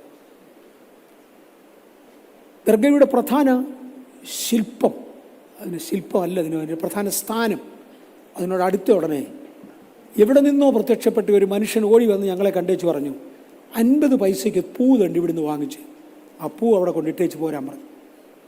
അവിടുത്തെ കുഴപ്പമില്ല, ഞങ്ങൾ പൂവിടാൻ വന്നതല്ല, ഇത് കണ്ടേച്ച് പോകാൻ വന്നതാണ്. ഞങ്ങളൊരല്പം കൂടെ എടുത്ത പൂവിൻ്റെ പോയിൻ്റ് ക്രോസ് ചെയ്ത ഉടനെ അയാൾ വന്നേച്ച് പറഞ്ഞു, ഒന്ന് നിന്നേന്ന് പറഞ്ഞു, ഇവിടുന്ന് തിരിച്ചു പോകാം, നിങ്ങളെ അങ്ങോട്ട് കയറ്റത്തില്ല. നീ ആരാത് പറയാൻ? ഞാനിതിൻ്റെ ആളാണ്. നിന്നെ കണ്ടറിയാൻ നീ എന്തിനു വരിക? നിന്നെ കണ്ടറിയാൻ നീ എന്തുവാ ചെയ്യുന്നത്? ആ ശക്തിക്ക് അവിടെ ഇരിക്കണമെങ്കിൽ, മനസ്സിലാകുന്നുണ്ടോ? ആ ശക്തിക്ക് അവിടെ ഇരിക്കണമെങ്കിൽ നീ അവിടെ പൂവിടാതെ കയറാൻ പറ്റുകയില്ല. ഞാനും PT ബാബുവും കൂടെ തിരിച്ചു പോരുന്നത് എനിക്ക് ഓർമ്മയുണ്ട്. ഇന്നിതിനകത്തിരിക്കുന്ന ചിലർ ഭൂലോകത്തെ കീഴ്മേൽ മറിക്കുമോ? ചില ശക്തികൾ ഇളകത്തക്കവണ്ണം, ചില ശക്തികൾ മറിയത്തക്കവണ്ണം ഭൂലോകത്തെ കീഴ്മേൽ മറിക്കുന്നവരെന്ന് മാറുവാൻ എനിക്കും നിങ്ങൾക്കും കഴിയുമോ? ഭൂലോകത്തെ കലഹിപ്പിക്കുന്നവരെന്ന് പറയുവാൻ, നിങ്ങൾ സുവിശേഷം പറഞ്ഞ ഇടത്ത് അവിടെ ഒരു റിയാക്ഷൻ ഉണ്ടാകത്തക്കവണ്ണം ചിലതൊന്ന് ചെയ്യുവാൻ കഴിയുമോ? നിങ്ങൾ വളർന്നിരിക്കും. സ്തേഫാനോസ് വളർന്നു. അപ്പോസ്തല പ്രവൃത്തികളുടെ പുസ്തകം 7-ാം അധ്യായത്തിൻ്റെ 24-ാം അധ്യായത്തിൻ്റെ 14-ാം വാക്യത്തിൽ ഞാൻ അവിടെ ഇച്ചിരൂടെ വേഗത്തിൽ പോകാം. പൗലോസ് പറയുന്നൊരു പദമുണ്ട്, മതഭേദമെന്ന് ഇവർ പറയുന്ന ഈ മാർഗപ്രകാരം. ഈ മാർഗമെന്ന പദം പൗലോസ് എടുത്തെടുത്ത് പറയുന്നത് കാണാം. ഈ മാർഗക്കാരായ വല്ലവരെയും എന്ന് പറഞ്ഞാൽ ക്രിസ്ത്യാനിത്വം it's a way of life, it's a way of walk. ഒരു ജീവിത ശൈലിയാണ് ക്രിസ്ത്യാനിത്വം. ഒരു കൂട്ടം ഉപദേശ സംഹിത മാത്രമല്ല. എന്തുടുക്കണം, എന്ത് കഴിക്കണം, എന്ത് നടക്കണം, എന്ത് കുടിക്കണം, ഇതെല്ലാം കൂടെ ചേർത്ത് തീരുമാനിക്കുന്നൊരു ജീവിത ശൈലിയാണ് ക്രിസ്ത്യാനിത്വം. ഇത് കണ്ടേച്ചാണ് പൗലോസ് പറയുന്നത്, ഈ മാർഗക്കാരായ ക്രിസ്തുവിൻ്റെ ഉപദേശത്തിൽ നിൽക്കുന്നവരായ വല്ലവരെയും ദമസ്കോസിൽ കണ്ടാൽ അവരെ പിടിച്ചുകെട്ടി യെരുശലേമിൽ കൊണ്ടുവരേണ്ടതിന് മഹാപുരോഹിതന്മാരുടെ കയ്യിൽ നിന്ന് അധികാരപത്രവുമായി ഞങ്ങൾ ഇറങ്ങി. മതഭേദമെന്ന് ഇവർ പറയുന്ന ഈ മാർഗപ്രകാരം ഞാൻ പിതാക്കന്മാരുടെ ദൈവത്തെ ആരാധിക്കുന്നു. ഞാൻ മതത്തെ അംഗീകരിക്കുമോ, മാർഗത്തെ പിന്തുടരുമോ? ഇന്ന് പകൽ മതം കളഞ്ഞേച്ച് മാർഗം അംഗീകരിക്കുമെന്ന് പറയുവാൻ ഒരു കൂട്ടം വിശുദ്ധന്മാർ ഇതിനകത്തുണ്ടാകുമോ? നിങ്ങൾ ഭൂലോകത്തെ കീഴ്മേൽ മറിക്കും. ഈ പട്ടണം ഇളകും. മതത്തെ പുറന്തള്ളിയേച്ച്, മതമല്ല എനിക്ക് വലുത്, മാർഗമാണ് വലുത്. എനിക്ക് ജീവിക്കുവാൻ ദൈവം ഒരു ക്രമം തന്നിട്ടുണ്ട്. ഒന്ന് ഞാൻ സമ്മതിക്കുന്നു, മതഭേദമെന്ന് ഇവർ പറയുന്ന ഈ മാർഗപ്രകാരം ഞാൻ പിതാക്കന്മാരുടെ ദൈവത്തെ സേവിക്കുന്നു. അപ്പോസ്തല പ്രവൃത്തി 7:17 ദൈവം അബ്രഹാമിനോട് അരുളി ചെയ്ത വാഗ്ദത്തകാലം അടുത്തപ്പോൾ ജനം മിസ്രയീമിൽ വർദ്ധിച്ചു വരികയും. ഇത് സ്തേഫാനോസിൻ്റെ പ്രസംഗമാണ്. സ്തേഫാനോസ് ഒറ്റ പ്രസംഗമേ ചൊവ്വേ പറഞ്ഞിട്ടുള്ളൂ. സ്തേഫാനോസിന് അത്ഭുതം ഉണ്ടായിരുന്നു, വീര്യപ്രവൃത്തി ഉണ്ടായിരുന്നു, അടയാളം ഉണ്ടായിരുന്നു. ഒറ്റ പ്രസംഗമേ ചൊവ്വേ പറഞ്ഞിട്ടുള്ളൂ. പക്ഷെ പറഞ്ഞ പ്രസംഗം എന്നെ സിസ്റ്റമാറ്റിക്കാന്നറിയാവും.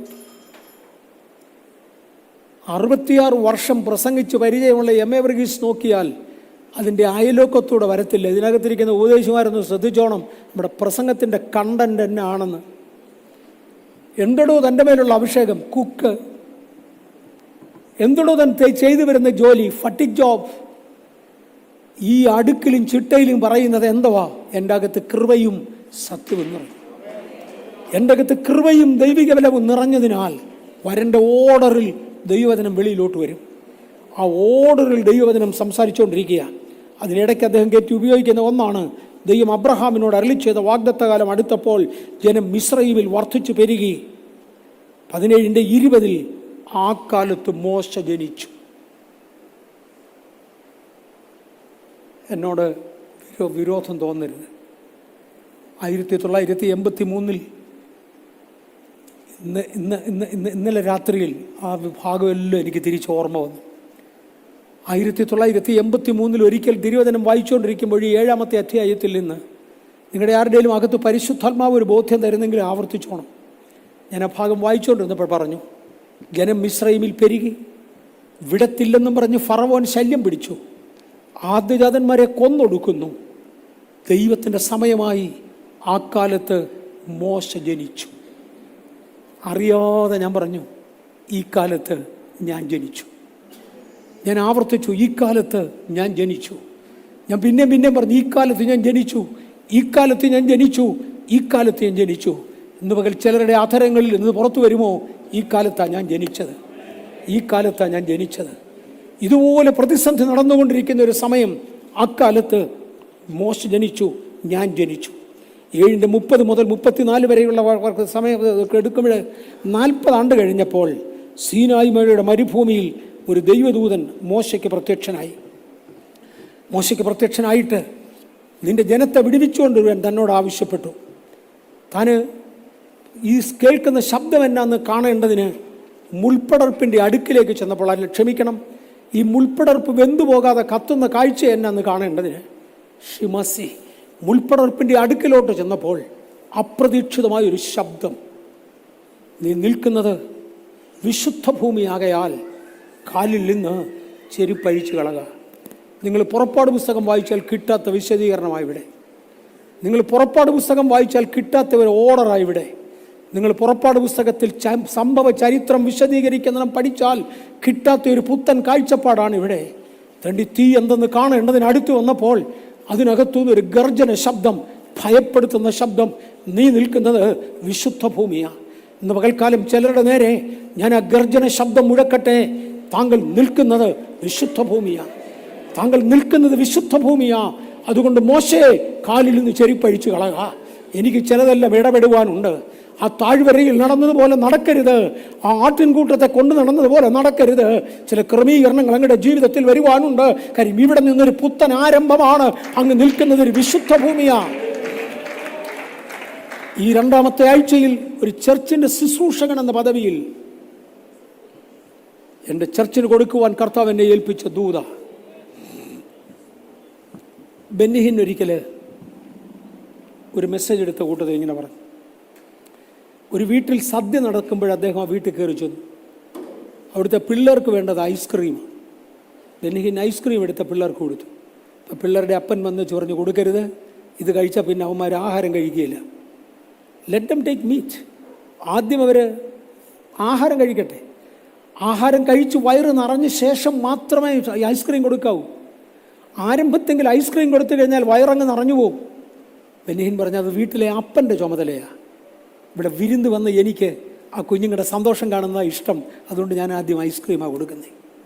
ഞാൻ എവിടെ ദൈവവചനം ശുശ്രൂഷിച്ചാലും, ഐ റിപ്പീറ്റ്, എവിടെ ശുശ്രൂഷിച്ചാലും വചന ശുശ്രൂഷ കംപ്ലീറ്റ് ചെയ്യാതെ രോഗശാന്തി പതിവില്ല. റീസൺ കിട്ടേണ്ടവന് കിട്ടണം. ഒരപ്പൻ വിളമ്പുന്നത് പോലെയല്ല വേറൊരാൾ വിളമ്പുന്നത്. സഭയുടെ സീനിയർ ശുശ്രൂഷകൻ എന്ന സാഹചര്യത്തിൽ ഈ മാസത്തേക്ക് ആവശ്യമുള്ള ഒരു ദൈവാലോചന പറയുവാൻ ദൈവം എൻ്റെ ഹൃദയത്തിൽ ഇത് തരികയും അത്യാവശ്യത്തിന് പറയുവാൻ എനിക്ക് സൗണ്ട് തരികയും ചെയ്ത കർത്താവിൻ്റെ നാമത്തിൽ ആശ്രയിച്ച് ഞാൻ ഓർപ്പിക്കട്ടെ, സ്തേഫാനോസ് അങ്ങ് വളരുവാൻ കാരണം എന്താണ്? ഏതോ ചില ക്വാളിറ്റികൾ അങ്ങയുടെ അകത്തേക്ക് കയറി. സ്തേഫാനോസ് ആ ഭാഗത്ത് വിശദീകരിക്കുകയാണ്. മോശ വിറച്ചിട്ട് നോക്കുവാൻ തുനിഞ്ഞില്ല. കർത്താവ് അവനോട് നിൽക്കുന്നത് വിശുദ്ധ സ്ഥലമാകയാൽ കാലിൽ നിന്ന് ചെരിപ്പൂരിക്കളക. മിസ്രയീമിലെ ജനത്തിൻ്റെ പീഡ ഞാൻ കണ്ടു, അവരുടെ ഞരക്കവും കേട്ടു. അവരെ വിടിവിപ്പാൻ ഞാൻ ഇറങ്ങി വന്നിരിക്കുന്നു. ഞാൻ അല്പം കൂടെ വേഗത്തിൽ പോകാം. ഞാൻ അവരെ വിടിവിപ്പാൻ ഇറങ്ങി വന്നതാ. ഇന്ന് പകൽ ഇറങ്ങി വന്നവർ ഇതിനകത്തുണ്ട്. ഒരു മോശ അടുത്ത് വരാൻ വെയിറ്റ് ചെയ്യുക. ദൈവം ഒരിക്കലും സമയത്തിന് മുന്നമേ വരാറില്ല. ഇന്ന് പകൽ ഇത് പറയുവാൻ എന്നോട് ആവശ്യപ്പെട്ടെങ്കിൽ ഇവിടെ കൊണ്ട് ഇരുത്തേണ്ട മോശമാരെ ദൈവം ഇവിടെ ഇരുത്തിയേച്ച് നിങ്ങൾക്ക് വേണ്ടി ഈ പുൽപ്പിറ്റ് വെയിറ്റ് ചെയ്യുകയായിരുന്നു. മോശ അടുത്തു വന്നപ്പോൾ പറഞ്ഞു, നീ നിൽക്കുന്നത് വിശുദ്ധ ഭൂമിയാകയാൽ കാലിൽ നിന്ന് ചെരുപ്പഴിച്ച് കളക. മോശ ശബ്ദം കേട്ട് ഭയന്നു. അടുത്തിയെല്ലാം ഭയന്നായി നോക്കാൻ ഭയപ്പെട്ട് പുറകോട്ട് മാറുമ്പോൾ, നിൽക്കുന്നത് വിശുദ്ധ ഭൂമിയാകയാൽ കാലിൽ നിന്നും ചെരുപ്പഴിച്ച് കളക ഒരു ശബ്ദമുണ്ടായി. സ്തെഫാനോസിന്റെ പ്രസംഗത്തിന്റെ വിശദീകരണത്തിലേക്ക് ഞാൻ വരിക. തൻ്റെ വചന വ്യാഖ്യാന ശൈലി. നേരത്തെ നല്ല സാക്ഷ്യം ഉണ്ടായിരുന്നു, തിരഞ്ഞെടുക്കുന്നതിന് മുമ്പേ കൃപയുണ്ടായിരുന്നു, ആത്മനിറവും ഉണ്ടായിരുന്നു. ഇത് മൂന്നും ഉള്ളവനെ ഇങ്ങോട്ട് തിരഞ്ഞെടുത്തേ. അവനെ താണ ജോലിക്ക് വേണ്ടിയുള്ള സമർപ്പണം തൻ്റെ ജീവിതത്തിൽ വന്നു. ആ ഓപ്പൺനെസ് തൻ്റെ അകത്തുനിന്ന് വെളിയിൽ വന്നു. അതിനകത്തൂടെ ദൈവകൃപയും കൃപാവരങ്ങളും തന്നിലേക്ക് പകർന്നു. വചനത്തിൻ്റെ പ്രത്യേക വ്യാഖ്യാനം വരെ നമ്മളൊന്നും ഇപ്പോൾ ഒരു പഴയ രീതിയിൽ തുടരരുത്. ഒരു പുത്തൻ രീതിയിലേക്ക് വരുവാൻ വചനത്തിൻ്റെ പുതിയ വ്യാഖ്യാനം വരെ. ഞാൻ ഇന്നേക്ക് 40 വർഷങ്ങൾക്ക് മുമ്പേ പ്രസംഗിച്ചിട്ടുള്ള പ്രസംഗങ്ങൾ ഇന്നത്തേതിനേക്കാൾ ഉണർവുള്ളതാണ്. അതിനകത്ത് ഒരു ഘടകം എൻ്റെ ശബ്ദമാണ്. ഇന്നത്തേതിനേക്കാൾ ഉണർവുള്ളതാണ്, നോ ഡൗട്ട്. ഇന്നത്തേതിനേക്കാൾ അഭിഷക്തോ. പക്ഷേ ഇന്ന് ഞാൻ പോകുന്ന ആഴം വേറൊന്നാണ്. 10 വർഷത്തിന് മുമ്പിലത്തെ ആഴമല്ല, 15 വർഷത്തിന് മുമ്പിലത്തെ ആഴമല്ല. ഇന്നത്തെ വചന ശുശ്രൂഷയ്ക്ക് ഇതിൻ്റെ ആഴം വ്യത്യസ്തമാണ്. സ്തെഫാനോസ് അങ്ങയുടെ മുൻപോട്ടുള്ള ഗമനത്തിൽ തൻ്റെ പുത്തൻ അനുഭവത്തിലേക്ക് അങ്ങേര് വരിക. ഒറ്റ പ്രസംഗമേ പറഞ്ഞുള്ളൂ. ആ പ്രസംഗം ഏറ്റവും സിസ്റ്റമാറ്റിക് ആയിരുന്നു. അതിൻ്റെ ഒടുവിൽ കല്ലേറുകൊണ്ടു സ്തെഫാനോസ് മരിച്ചു. പക്ഷെ അതോടുകൂടെ ഒരു ശൗൽ രംഗപ്രവേശനം ചെയ്തു. ഇനി ഞാൻ ഫിലിപ്പോസിനെ ഒന്ന് എടുക്കാൻ പോവാം. ഒന്നിച്ച് അഭിഷേകം പ്രാപിച്ചതിൽ രണ്ടാമത്തെ ആളാണ് ഫിലിപ്പോസ്. ഇത്രയും വിശദീകരിക്കത്തില്ല. രണ്ടാമത്തെ ആളാണ് ഫിലിപ്പോസ്. അപ്പോസ്തല പ്രവൃത്തികളുടെ പുസ്തകം 8-ാം അധ്യായത്തിൻ്റെ 5 മുതൽ 8 വരെയുള്ള വാക്യങ്ങളിൽ ഫിലിപ്പോസ് ശമര്യ പട്ടണത്തിൽ ചെന്ന് അവരോട് ക്രിസ്തുവിനെ പ്രസംഗിച്ചു. ഫിലിപ്പോസെ, അങ്ങേ തിരഞ്ഞെടുത്തത് ശമരിക്കുവാനല്ല, അങ്ങേ തിരഞ്ഞെടുത്തത് ആ കിച്ചണിൽ ജോലി ചെയ്യാനാണ്. ഇയാളെ എങ്ങനെയോട് ശമര്യ പട്ടണത്തിൽ കണ്ടത്? ഈ സ്വന്തം അനുഭവത്തിലോട്ട് ഇറങ്ങി പറയാം. എക്സ്ട്രാ നൈറ്റ് ഡ്യൂട്ടി ചെയ്തേച്ച് അവിടെ ഇവിടെയും കോമ്പൻസേറ്ററി ഓഫ് അഡ്ജസ്റ്റ് ചെയ്ത് വടക്കേ ഇന്ത്യയിലും തെക്കേ ഇന്ത്യയിലും മാറി മാറി പോകണമെന്നുള്ളത് ദൈവഹിതമാകയാൽ അങ്ങനെ വന്നതാണ്. എന്നോട് ചിലർ പറയാറുണ്ട്, ഭയങ്കര ഉത്തരവാദിത്വമാണ് ഓഫീസിൽ, സഭായോഗത്തിന് വന്ന് നേരം തികയത്തില്ല, കുഞ്ഞ് പഠിക്കുന്നത് 10ാം ക്ലാസ്സിലാണ്. IAS ആന്നാരും പറഞ്ഞില്ല ദൈവകൃപയാൽ. കുഞ്ഞിന് 8ാം ക്ലാസ്സിലാണ് പഠിക്കുന്നത്. മോഡൽ എക്സാമിനേഷൻ ഇപ്പം നടക്കാൻ പോകുക. ഒട്ടും നേരമില്ല പാസ്റ്ററെ. ഞാൻ ആ ഭാഗം വിശദീകരിക്കുന്നില്ല. മിലിറ്ററി ഭാഷയിൽ 3 ഷിഫ്റ്റ് ഡ്യൂട്ടിയും കഴിഞ്ഞ് ഇവിടെ നിന്ന് കുറച്ച് നേഴ്സസിന് മനസ്സിലാവും. ഇന്ന് രാവിലെ മുതൽ ഉച്ച വരെ ജോലി ചെയ്താൽ ഉച്ച മുതൽ 2 മണി മുതൽ വൈകിട്ട് 6 മണി വരെ അല്ലെങ്കിൽ 7 മണി വരെ ഓഫ് കഴിഞ്ഞ് രാത്രിയിൽ 7 മുതൽ പിറ്റേ ദിവസം രാവിലെ 7 വരെ പിന്നെയും ഡ്യൂട്ടിക്ക് കയറുന്ന ആ സിസ്റ്റത്തെ 3 വാച്ച് സിസ്റ്റം എന്ന് വിളിക്കുന്നത്. 3 വാച്ച് സിസ്റ്റത്തിൽ ജോലിയും ചെയ്ത് അതിൻ്റെ കൂട്ടത്തിൽ ഒരു ഒറ്റയാളിനെ വിടാതെ സുവിശേഷം പറഞ്ഞ് എല്ലാം നടക്കുന്ന എനിക്ക് ഒരു സഭായോഗം മിസ്സാകാതെ പോകാൻ കഴിയുമായിരുന്നെങ്കിൽ എത്രയോ പേരെ എന്നോട് ബിസിയാ, ഭയങ്കര ബിസിയാ. ആരോടാ ഈ പറയുന്നേ? ഒരിക്കൽ ഒരാൾ വന്ന് പറഞ്ഞു, ഓഫീസിൽ ഭയങ്കര ഉത്തരവാദിത്വമാണ്, വേറൊന്നും തലയിലോട്ട് കയറുകയില്ല, ചിന്തിക്കാൻ നേരമില്ല, ആരാധനയ്ക്ക് സമയമേ ഇല്ല, ജോലി ചെയ്യുക. അന്നേരത്തെ ഒരാളെന്നോട് പറഞ്ഞു, 15 രൂപയുടെ ക്ലർക്കായിരിക്കണം. അന്വേഷിച്ച് നോക്കിയോ, 150 രൂപയുടെ ഡെയിലി 150 രൂപ ശമ്പളം കിട്ടുന്ന ക്ലർക്കുണ്ട്, അതായിരിക്കണം. ദാവീദ് സാമ്രാജ്യത്തിൻ്റെ രാജാവായിരിക്കുമ്പോൾ പുള്ളിക്ക് ആരാധിക്കാൻ ഇഷ്ടം പോലെ സമയമാണ്. ഒരു ഉത്തരവാദിത്വം അങ്ങർക്കില്ല. ഇവിടെ 150 രൂപയുടെ ക്ലർക്കിനാണല്ലേ 15 രൂപയുടെ ക്ലർക്കിനാണ് ഉത്തരവാദിത്വം കൊണ്ട് ഇരിക്കപ്പുറത്ത് ഇല്ലാത്തത്. ഫിലിപ്പോസെ, അങ്ങ് എവിടുന്ന് സമയം കണ്ടെത്തി? ഡ്യൂട്ടി അഡ്ജസ്റ്റ് ചെയ്യേണ്ടിടത്ത് ഡ്യൂട്ടി അഡ്ജസ്റ്റ് ചെയ്തു. എക്സ്ട്രാ ടൈം ഉണ്ടാക്കേണ്ടതിന് എക്സ്ട്രാ ടൈം ഉണ്ടാക്കി. കാര്യം ആത്മാക്കളുടെ നിലവിളി വേറൊരറ്റത്തുനിന്ന് പൊങ്ങുന്നുണ്ട്, എനിക്ക് പോയേ പറ്റൂ. ഛത്തീസ്ഗഡിലെ വേല എൻ്റെ ഓർമ്മയിലുണ്ട്.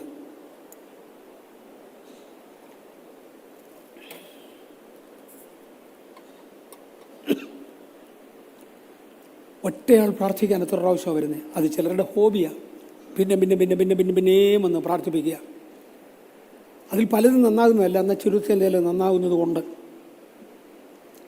എൻ്റെ കൂടെ യാത്ര ചെയ്യുന്ന കുഞ്ഞുങ്ങളോട് ഞാൻ പറയുന്നത്, കുഞ്ഞുങ്ങളെ, ഛത്തീസ്ഗഡിൽ ഒരാൾ വന്ന് പ്രാർത്ഥിക്കണമെന്ന് 50 പ്രാവശ്യം പറഞ്ഞാലും പ്രാർത്ഥിച്ചേ പോകാവൂ. കാരണം ഒരാളിൻ്റെ സാക്ഷ്യം എനിക്ക് ഓർമ്മയുണ്ട്. ഒരു കുടുംബം, ഒരു ഫാമിലി വന്ന് സാക്ഷി പറഞ്ഞതാണ്. എൻ്റെ വീട് ഇവിടുന്ന് 150 കിലോമീറ്റർ ദൂരെയാണ്. ഒരു വർഷം മുഴുവനും കൃഷിപ്പണി ചെയ്ത് കിട്ടുന്ന ആദായം മുഴുവനും ഒരുമിച്ച് വെച്ചാൽ ആണ്ടിൽ ഒരാഴ്ച അതുകൊണ്ട് ഇവിടെ വന്ന് കൺവെൻഷൻ കൂടാൻ കഴിയും. അങ്ങനെ ഒരു വർഷത്തെ മൊത്തം ആദായം മാറ്റിവെച്ച് ഞങ്ങൾ കൺവെൻഷൻ വരിക. വീട് വെച്ചെന്നല്ല, വസ്തു വാങ്ങിച്ചെന്നല്ല, ഞങ്ങൾ കൺവെൻഷന് വേണ്ടി വരിക. ഞാൻ പലപ്പോഴും പാടിയെന്ന് വരാം, വീടും വയലും തോട്ടവുമെല്ലാം നേടുവാനുള്ള സമയം ഇതല്ല. പക്ഷെ എൻ്റെ പ്രായോഗിക ജീവിതം ആരും കാണാതെ ഒരു കർട്ടൻ ഇട്ട് മറച്ചെങ്കിലേ എനിക്ക് ഒക്കത്തുള്ളൂ. വീട് തെറ്റല്ല, വയൽ തെറ്റല്ല, എല്ലാം വേണം. പക്ഷെ ജീവിതത്തിൻ്റെ പ്രയോറിറ്റികളിലേക്ക് ഒന്ന് തിരിയുവാൻ സ്വർഗത്തിലെ ദൈവം നമുക്ക് കൃപ തരട്ടെ. അങ്ങക്ക് എവിടെ നിന്ന് സമയം കിട്ടി? എൻ്റെ സമയം ഒരുമിച്ച് വെച്ചു. ആ പെൺകുട്ടി അവർ പറഞ്ഞത്, ഞങ്ങൾക്ക് എല്ലാ ഞായറാഴ്ചയും സഭായോഗത്തിന് കൂടാൻ ഒക്കത്തില്ല. എൻ്റെ വീട്ടിൽ നിന്ന് ഒരു 10-12 കിലോമീറ്റർ ദൂരെ ഒരു സഭായോഗം നടക്കുന്നുണ്ട്. ഒരു മാസത്തിൽ ഒരു പ്രാവശ്യം അവിടെ പോകും. കാൽനടയായിട്ടാണ് ഈ 12 കിലോമീറ്റർ പോകേണ്ടത്. അതുകൊണ്ടാണ് 12 കിലോമീറ്റർ കാൽനടയായി പോകണം. അപ്പ് ആൻഡ് ഡൗൺ ആകുമ്പോൾ 24 കിലോമീറ്റർ. ഞാൻ പണ്ടൊരു സഭായോഗത്തിന് പോകുന്ന ദൂരമാണ്. അതുകൊണ്ട് എല്ലാ ആഴ്ചയും പോകാനൊക്കത്തില്ല, മാസത്തിൽ ഒരു പ്രാവശ്യം പോകും. അവിടുത്തെ സഭായോഗത്തിൻ്റെ ഘടകം, അവിടെ പ്രീ യൂണിവേഴ്സിറ്റിക്ക് പഠിക്കുന്ന ഒരു പെൺകുട്ടിയുണ്ട്. അവൾ എഴുന്നേറ്റ് നിന്നൊരു സങ്കീർത്തനം വായിച്ചു കേൾപ്പിക്കും. അതാണ് കിട്ടുന്നത്. എല്ലാവർക്കും കൂടെ അറിയാവുന്ന 1-2 പാട്ടുകൾ ദൗലത്തടിച്ചു പാടും. അങ്ങനെയല്ലേ എന്നെ വിളിക്കുന്നത്? ദൗലത്തടിച്ചു പാടും. പ്രീ യൂണിവേഴ്സിറ്റിക്ക് പഠിക്കുന്ന ഒരു മോളുണ്ട്. അവൾ എഴുന്നേറ്റ് നിന്ന് ഒരു സങ്കീർത്തനം വായിക്കും. അതാണ് ഒരു ഞായറാഴ്ച കിട്ടുന്നത്. അതിനുവേണ്ടി 24 കിലോമീറ്റർ നടക്കണം. അത് വിട്ടാൽ ഒരു വർഷത്തെ മുഴുവൻ സമ്പാദ്യവും കൂടെ എടുത്ത് ആകപ്പാടെ വരുന്ന സ്ഥലമാണ് ഇവിടെ. ഞാൻ പറഞ്ഞു, ഇവരൊക്കെ വേണ്ടി പ്രാർത്ഥിക്കാതെ വിടരുത്. ചോറ് വിളമ്പുമ്പോൾ, ചോറുണ്ണുമ്പോൾ രോഗികൾ ചടിചട വിടുതലാകുന്നത് ഞാൻ കണ്ടിട്ടുണ്ട്. അനുഭവം തുറക്കുക. അവിടെ മാത്രം രോഗികൾ സൗഖ്യമായതായില്ല. ഇവിടെ നടക്കുന്ന ഉപവാസ പ്രാർത്ഥനയിൽ, ബഥേലേജിയിൽ നടക്കുന്ന ഉപവാസ പ്രാർത്ഥനയിൽ ഇന്നും കഴിഞ്ഞ പ്രാവശ്യം വരെ ഛത്തീസ്ഗഡിൽ നിന്നുള്ള ആളുകൾ വന്ന് പങ്കെടുക്കാറുണ്ട്. എന്ത് കാരണം? ഒരു പ്രവൃത്തി നടന്നത് അനേകരെ കണ്ടു. നമുക്കൊരു വിഭാഗത്തെ കർത്താവിലേക്ക് നയിക്കുവാൻ ഭൂലോകത്തെ കീഴ്മേൽ മറിക്കുന്നവർ, അംശസാധ്യ ഭൂലോകത്തെ കീഴ്മേൽ മറിക്കുന്നവർ, ഒരു വിഭാഗത്തെ കർത്താവിന് വേണ്ടി നേടുന്നവർ ഞങ്ങളുടെ ഇടയിൽ ചിലരുടെ എഴുന്നേൽപ്പിക്കണേ കർത്താവേ, നമുക്ക് ദൈവത്തോടൊന്ന് പറയാം. അപ്പോസ്തലപ്രവൃത്തികളുടെ പുസ്തകം 8-ാം അധ്യായം 26-27. അനന്തരം കർത്താവിൻ്റെ 8-ാം അധ്യായത്തിൻ്റെ 5 മുതൽ 8 വരെയുള്ള വാക്യങ്ങളിൽ ഫിലിപ്പോസ് ചെയ്ത അടയാളങ്ങളെ പുരുഷാരം കേൾക്കുകയും കാണുകയും ചെയ്തതാൽ അവൻ പറയുന്നത് ഏക മനസ്സോടെ ശ്രദ്ധിച്ചുകൊണ്ടിരുന്നു. ഫിലിപ്പോസിൻ്റെ കൈ കൊണ്ട് അടയാളം ആരംഭിച്ചു. കുക്കായിട്ട് അഭിഷേകം പ്രാപിച്ച പുള്ളിയാ. സ്തേപ്പാനോസിനെ ഒരു വശത്ത് ദൈവം ഉപയോഗിച്ചു. ഫിലിപ്പോസിനെ രണ്ടാമതൊരിടത്ത് ദൈവം ഉപയോഗിക്കുകയാണ്. അദ്ദേഹത്തിൻ്റെ കൈയാൽ അത്ഭുതങ്ങൾ നടന്നു, വീര്യപ്രവർത്തികൾ നടന്നു. മന്ത്രവാദികൾ അവരുടെ മന്ത്രവാദ പുസ്തകങ്ങൾ കൊണ്ട് ചുട്ടുകളയത്തക്കവണ്ണം ഗൗരവമേറിയ ഒരു ഉണർവ് ആ കാലങ്ങളിൽ വ്യാപരിച്ചു.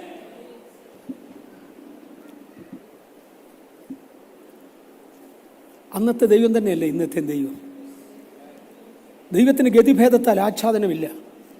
ദൈവത്തിന് ഫിലിപ്പോസിനോട് ഒരു പ്രത്യേകതയുമില്ല. പാസ്റ്റർ വി എ തോമസ് പറഞ്ഞ പോലെ ദൈവത്തിന് 2-ാം കെട്ടിലെ മക്കളൊന്നും 1-ാം കെട്ടിലെ മക്കളൊന്നും ഒരു വ്യത്യാസവും ഇല്ല. എല്ലാം ദൈവത്തിൻ്റെ മക്കളാണ്. അങ്ങനെയാണ് കർത്താവേ, ദൈവസഭയായി ഞങ്ങൾ അങ്ങയുടെ മക്കളാണ്. ആ ഫിലിപ്പോസിനെ വീണ്ടും ജനിപ്പിച്ചതുപോലെ ഞങ്ങളെ വീണ്ടും ജനിപ്പിച്ചതാണ്. ആ സ്തേപ്പാനോസിനെ വീണ്ടും ജനിപ്പിച്ചതുപോലെ ഞങ്ങളെ വീണ്ടും ജനിപ്പിച്ചതാണ്. ഞങ്ങൾ ദൈവത്തിന് വേണ്ടി പ്രയോജനപ്പെടും. അശുദ്ധാത്മാക്കൾ ബാധിച്ചവരിൽ നിന്ന് പലരിൽ നിന്നും അവ ഉറക്കെ നിലവിളിച്ചുകൊണ്ട് പുറപ്പെട്ടു. അനേകം പക്ഷപാതക്കാരും മുടന്തരും സൗഖ്യം പ്രാപിച്ചു. ഇതിനകത്ത് ചില പക്ഷപാതക്കാരും മുടന്തരും സൗഖ്യം പ്രാപിക്കട്ടെ. അനേക പക്ഷപാതക്കാരും മുടന്തരും സൗഖ്യം പ്രാപിച്ചു. അങ്ങനെ ആ പട്ടണത്തിൽ വളരെ സന്തോഷമുണ്ടായി. 8-ന്റെ 26-27 വാക്യങ്ങളിൽ അനന്തരം കർത്താവിൻ്റെ ദൂതൻ ഫിലിപ്പോസിനോട്, നീ എഴുന്നേറ്റ് തെക്കോട്ട് ഗസയിൽ നിന്ന് യെരുശലേമിലേക്കുള്ള വഴിയിലേക്ക് പോകുക എന്ന് പറഞ്ഞു. അവൻ പുറപ്പെട്ട് ചെന്നപ്പോൾ കമ്മക്ക എന്ന എത്യോപ്യ രാജ്ഞിയുടെ ഒരു ഷണ്ണനും മഹാനും അവളുടെ സകല ഭണ്ഡാരത്തിനും മേൽവിചാരകനുമായ ഒരു, എൻ്റെ ഭാഷയിൽ പറയാം, VVIP കണ്ടു. A royal personality, his excellency എന്നൊക്കെ വിളിക്കാൻ കൊള്ളാവുന്ന ഒരു സാമ്രാജ്യത്തിൻ്റെ ധനകാര്യമന്ത്രി ഇതിനകത്തിരിക്കുന്ന ചിലരുടെ കയ്യിൽ ദൈവം ചില രാഷ്ട്രീയക്കാരെ തരട്ടെ, കുറച്ച് IAS തരട്ടെ, കുറേ IPS തരട്ടെ. കർത്താവേ, ആരെയാണ് ഈ മുക്കുന്നത്? ഞങ്ങളുടെ കുക്ക്. മനസ്സിലാകുന്നുണ്ടോ? ഇവൻ്റെ അഭിഷേകം കുക്കായിട്ടാ. പരിശുദ്ധാത്മാവ് അംഗീകരിച്ച അഭിഷേകം, അപ്പോസ്തലന്മാർ അംഗീകരിച്ച അഭിഷേകം, സഭ അംഗീകരിച്ച അഭിഷേകം അവിടുത്തെ ഫട്ടിക് ജോലി ചെയ്യുന്ന കുക്കായിട്ടാ. പക്ഷെ പരിശുദ്ധാത്മാവ് പറഞ്ഞ അതായിരുന്നു അങ്ങയുടെ തുടക്കമെങ്കിൽ ഞാൻ ഇന്ന് അങ്ങയിൽ ഒരു വലിയ വളർച്ച കാണുന്നു. അതിനനുസരിച്ചുള്ളതൊന്ന് പിടിച്ചോ, അതിനനുസരിച്ചുള്ളതൊന്ന് പിടിച്ചോ. VVIPs സ്നാനപ്പെടുത്തുവാൻ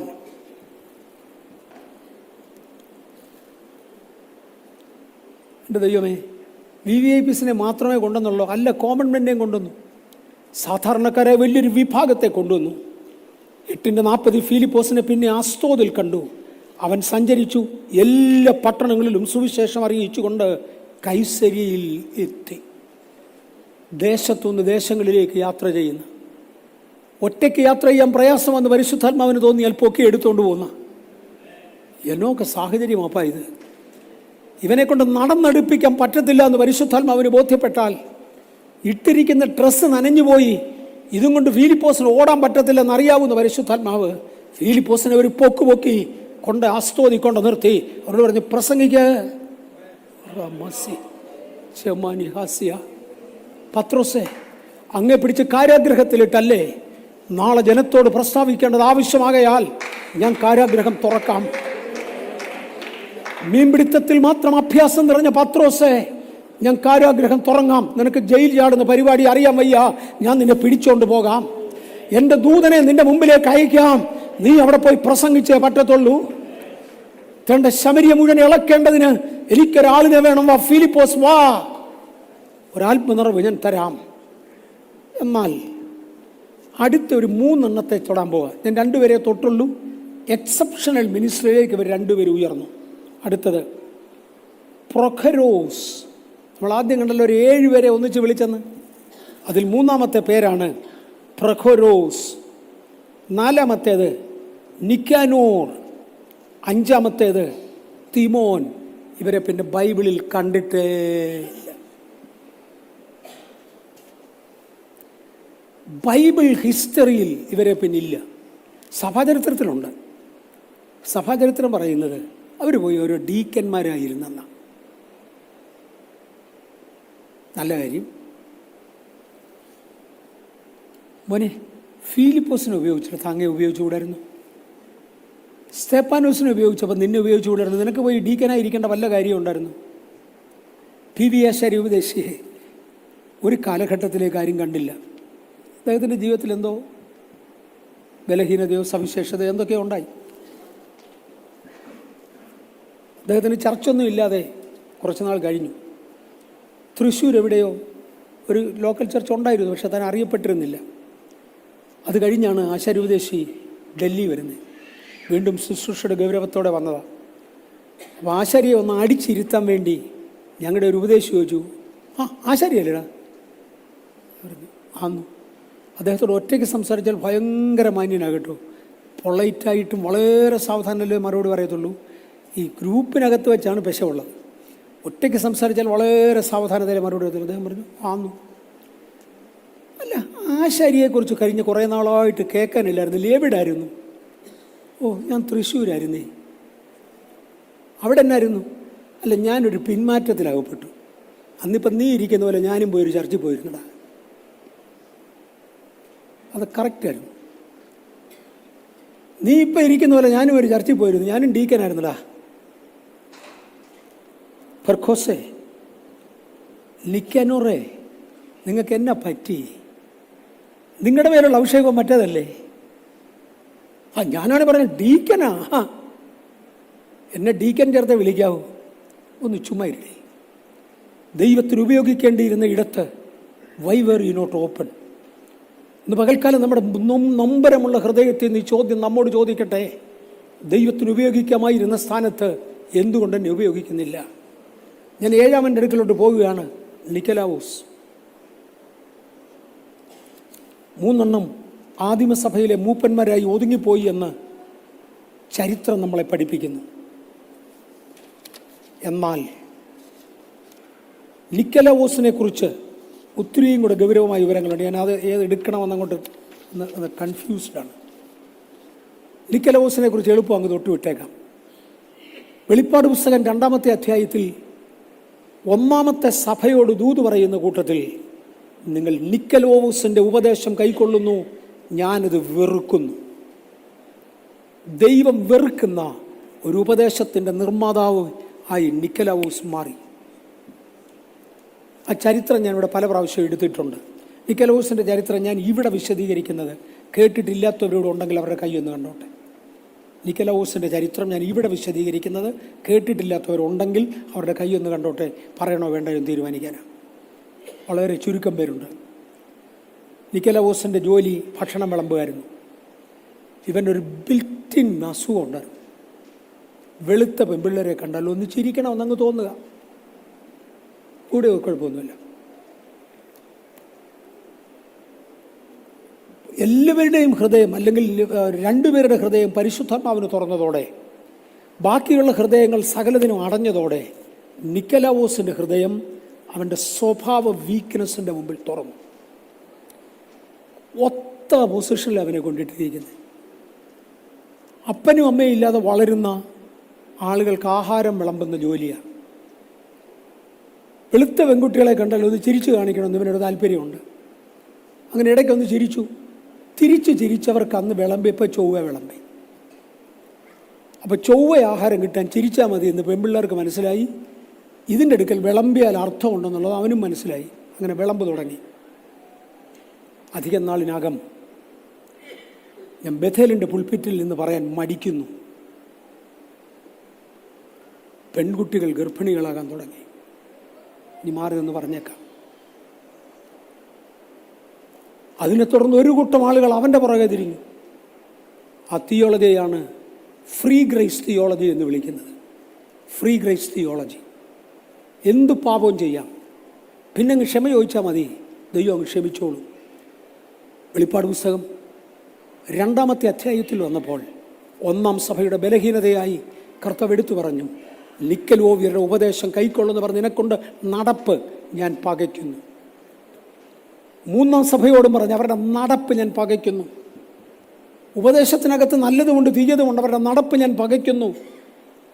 ഒരിടത്ത് സ്തേഫാനോസും വേറൊരിടത്ത് ഫിലിപ്പോസും കുക്ക് അനോയിൻറ്റിങ്ങിൽ നിന്ന് അപ്പോസ്തോലിക അനോയിൻറ്റിങ്ങിലേക്ക് ഉയർന്നപ്പോൾ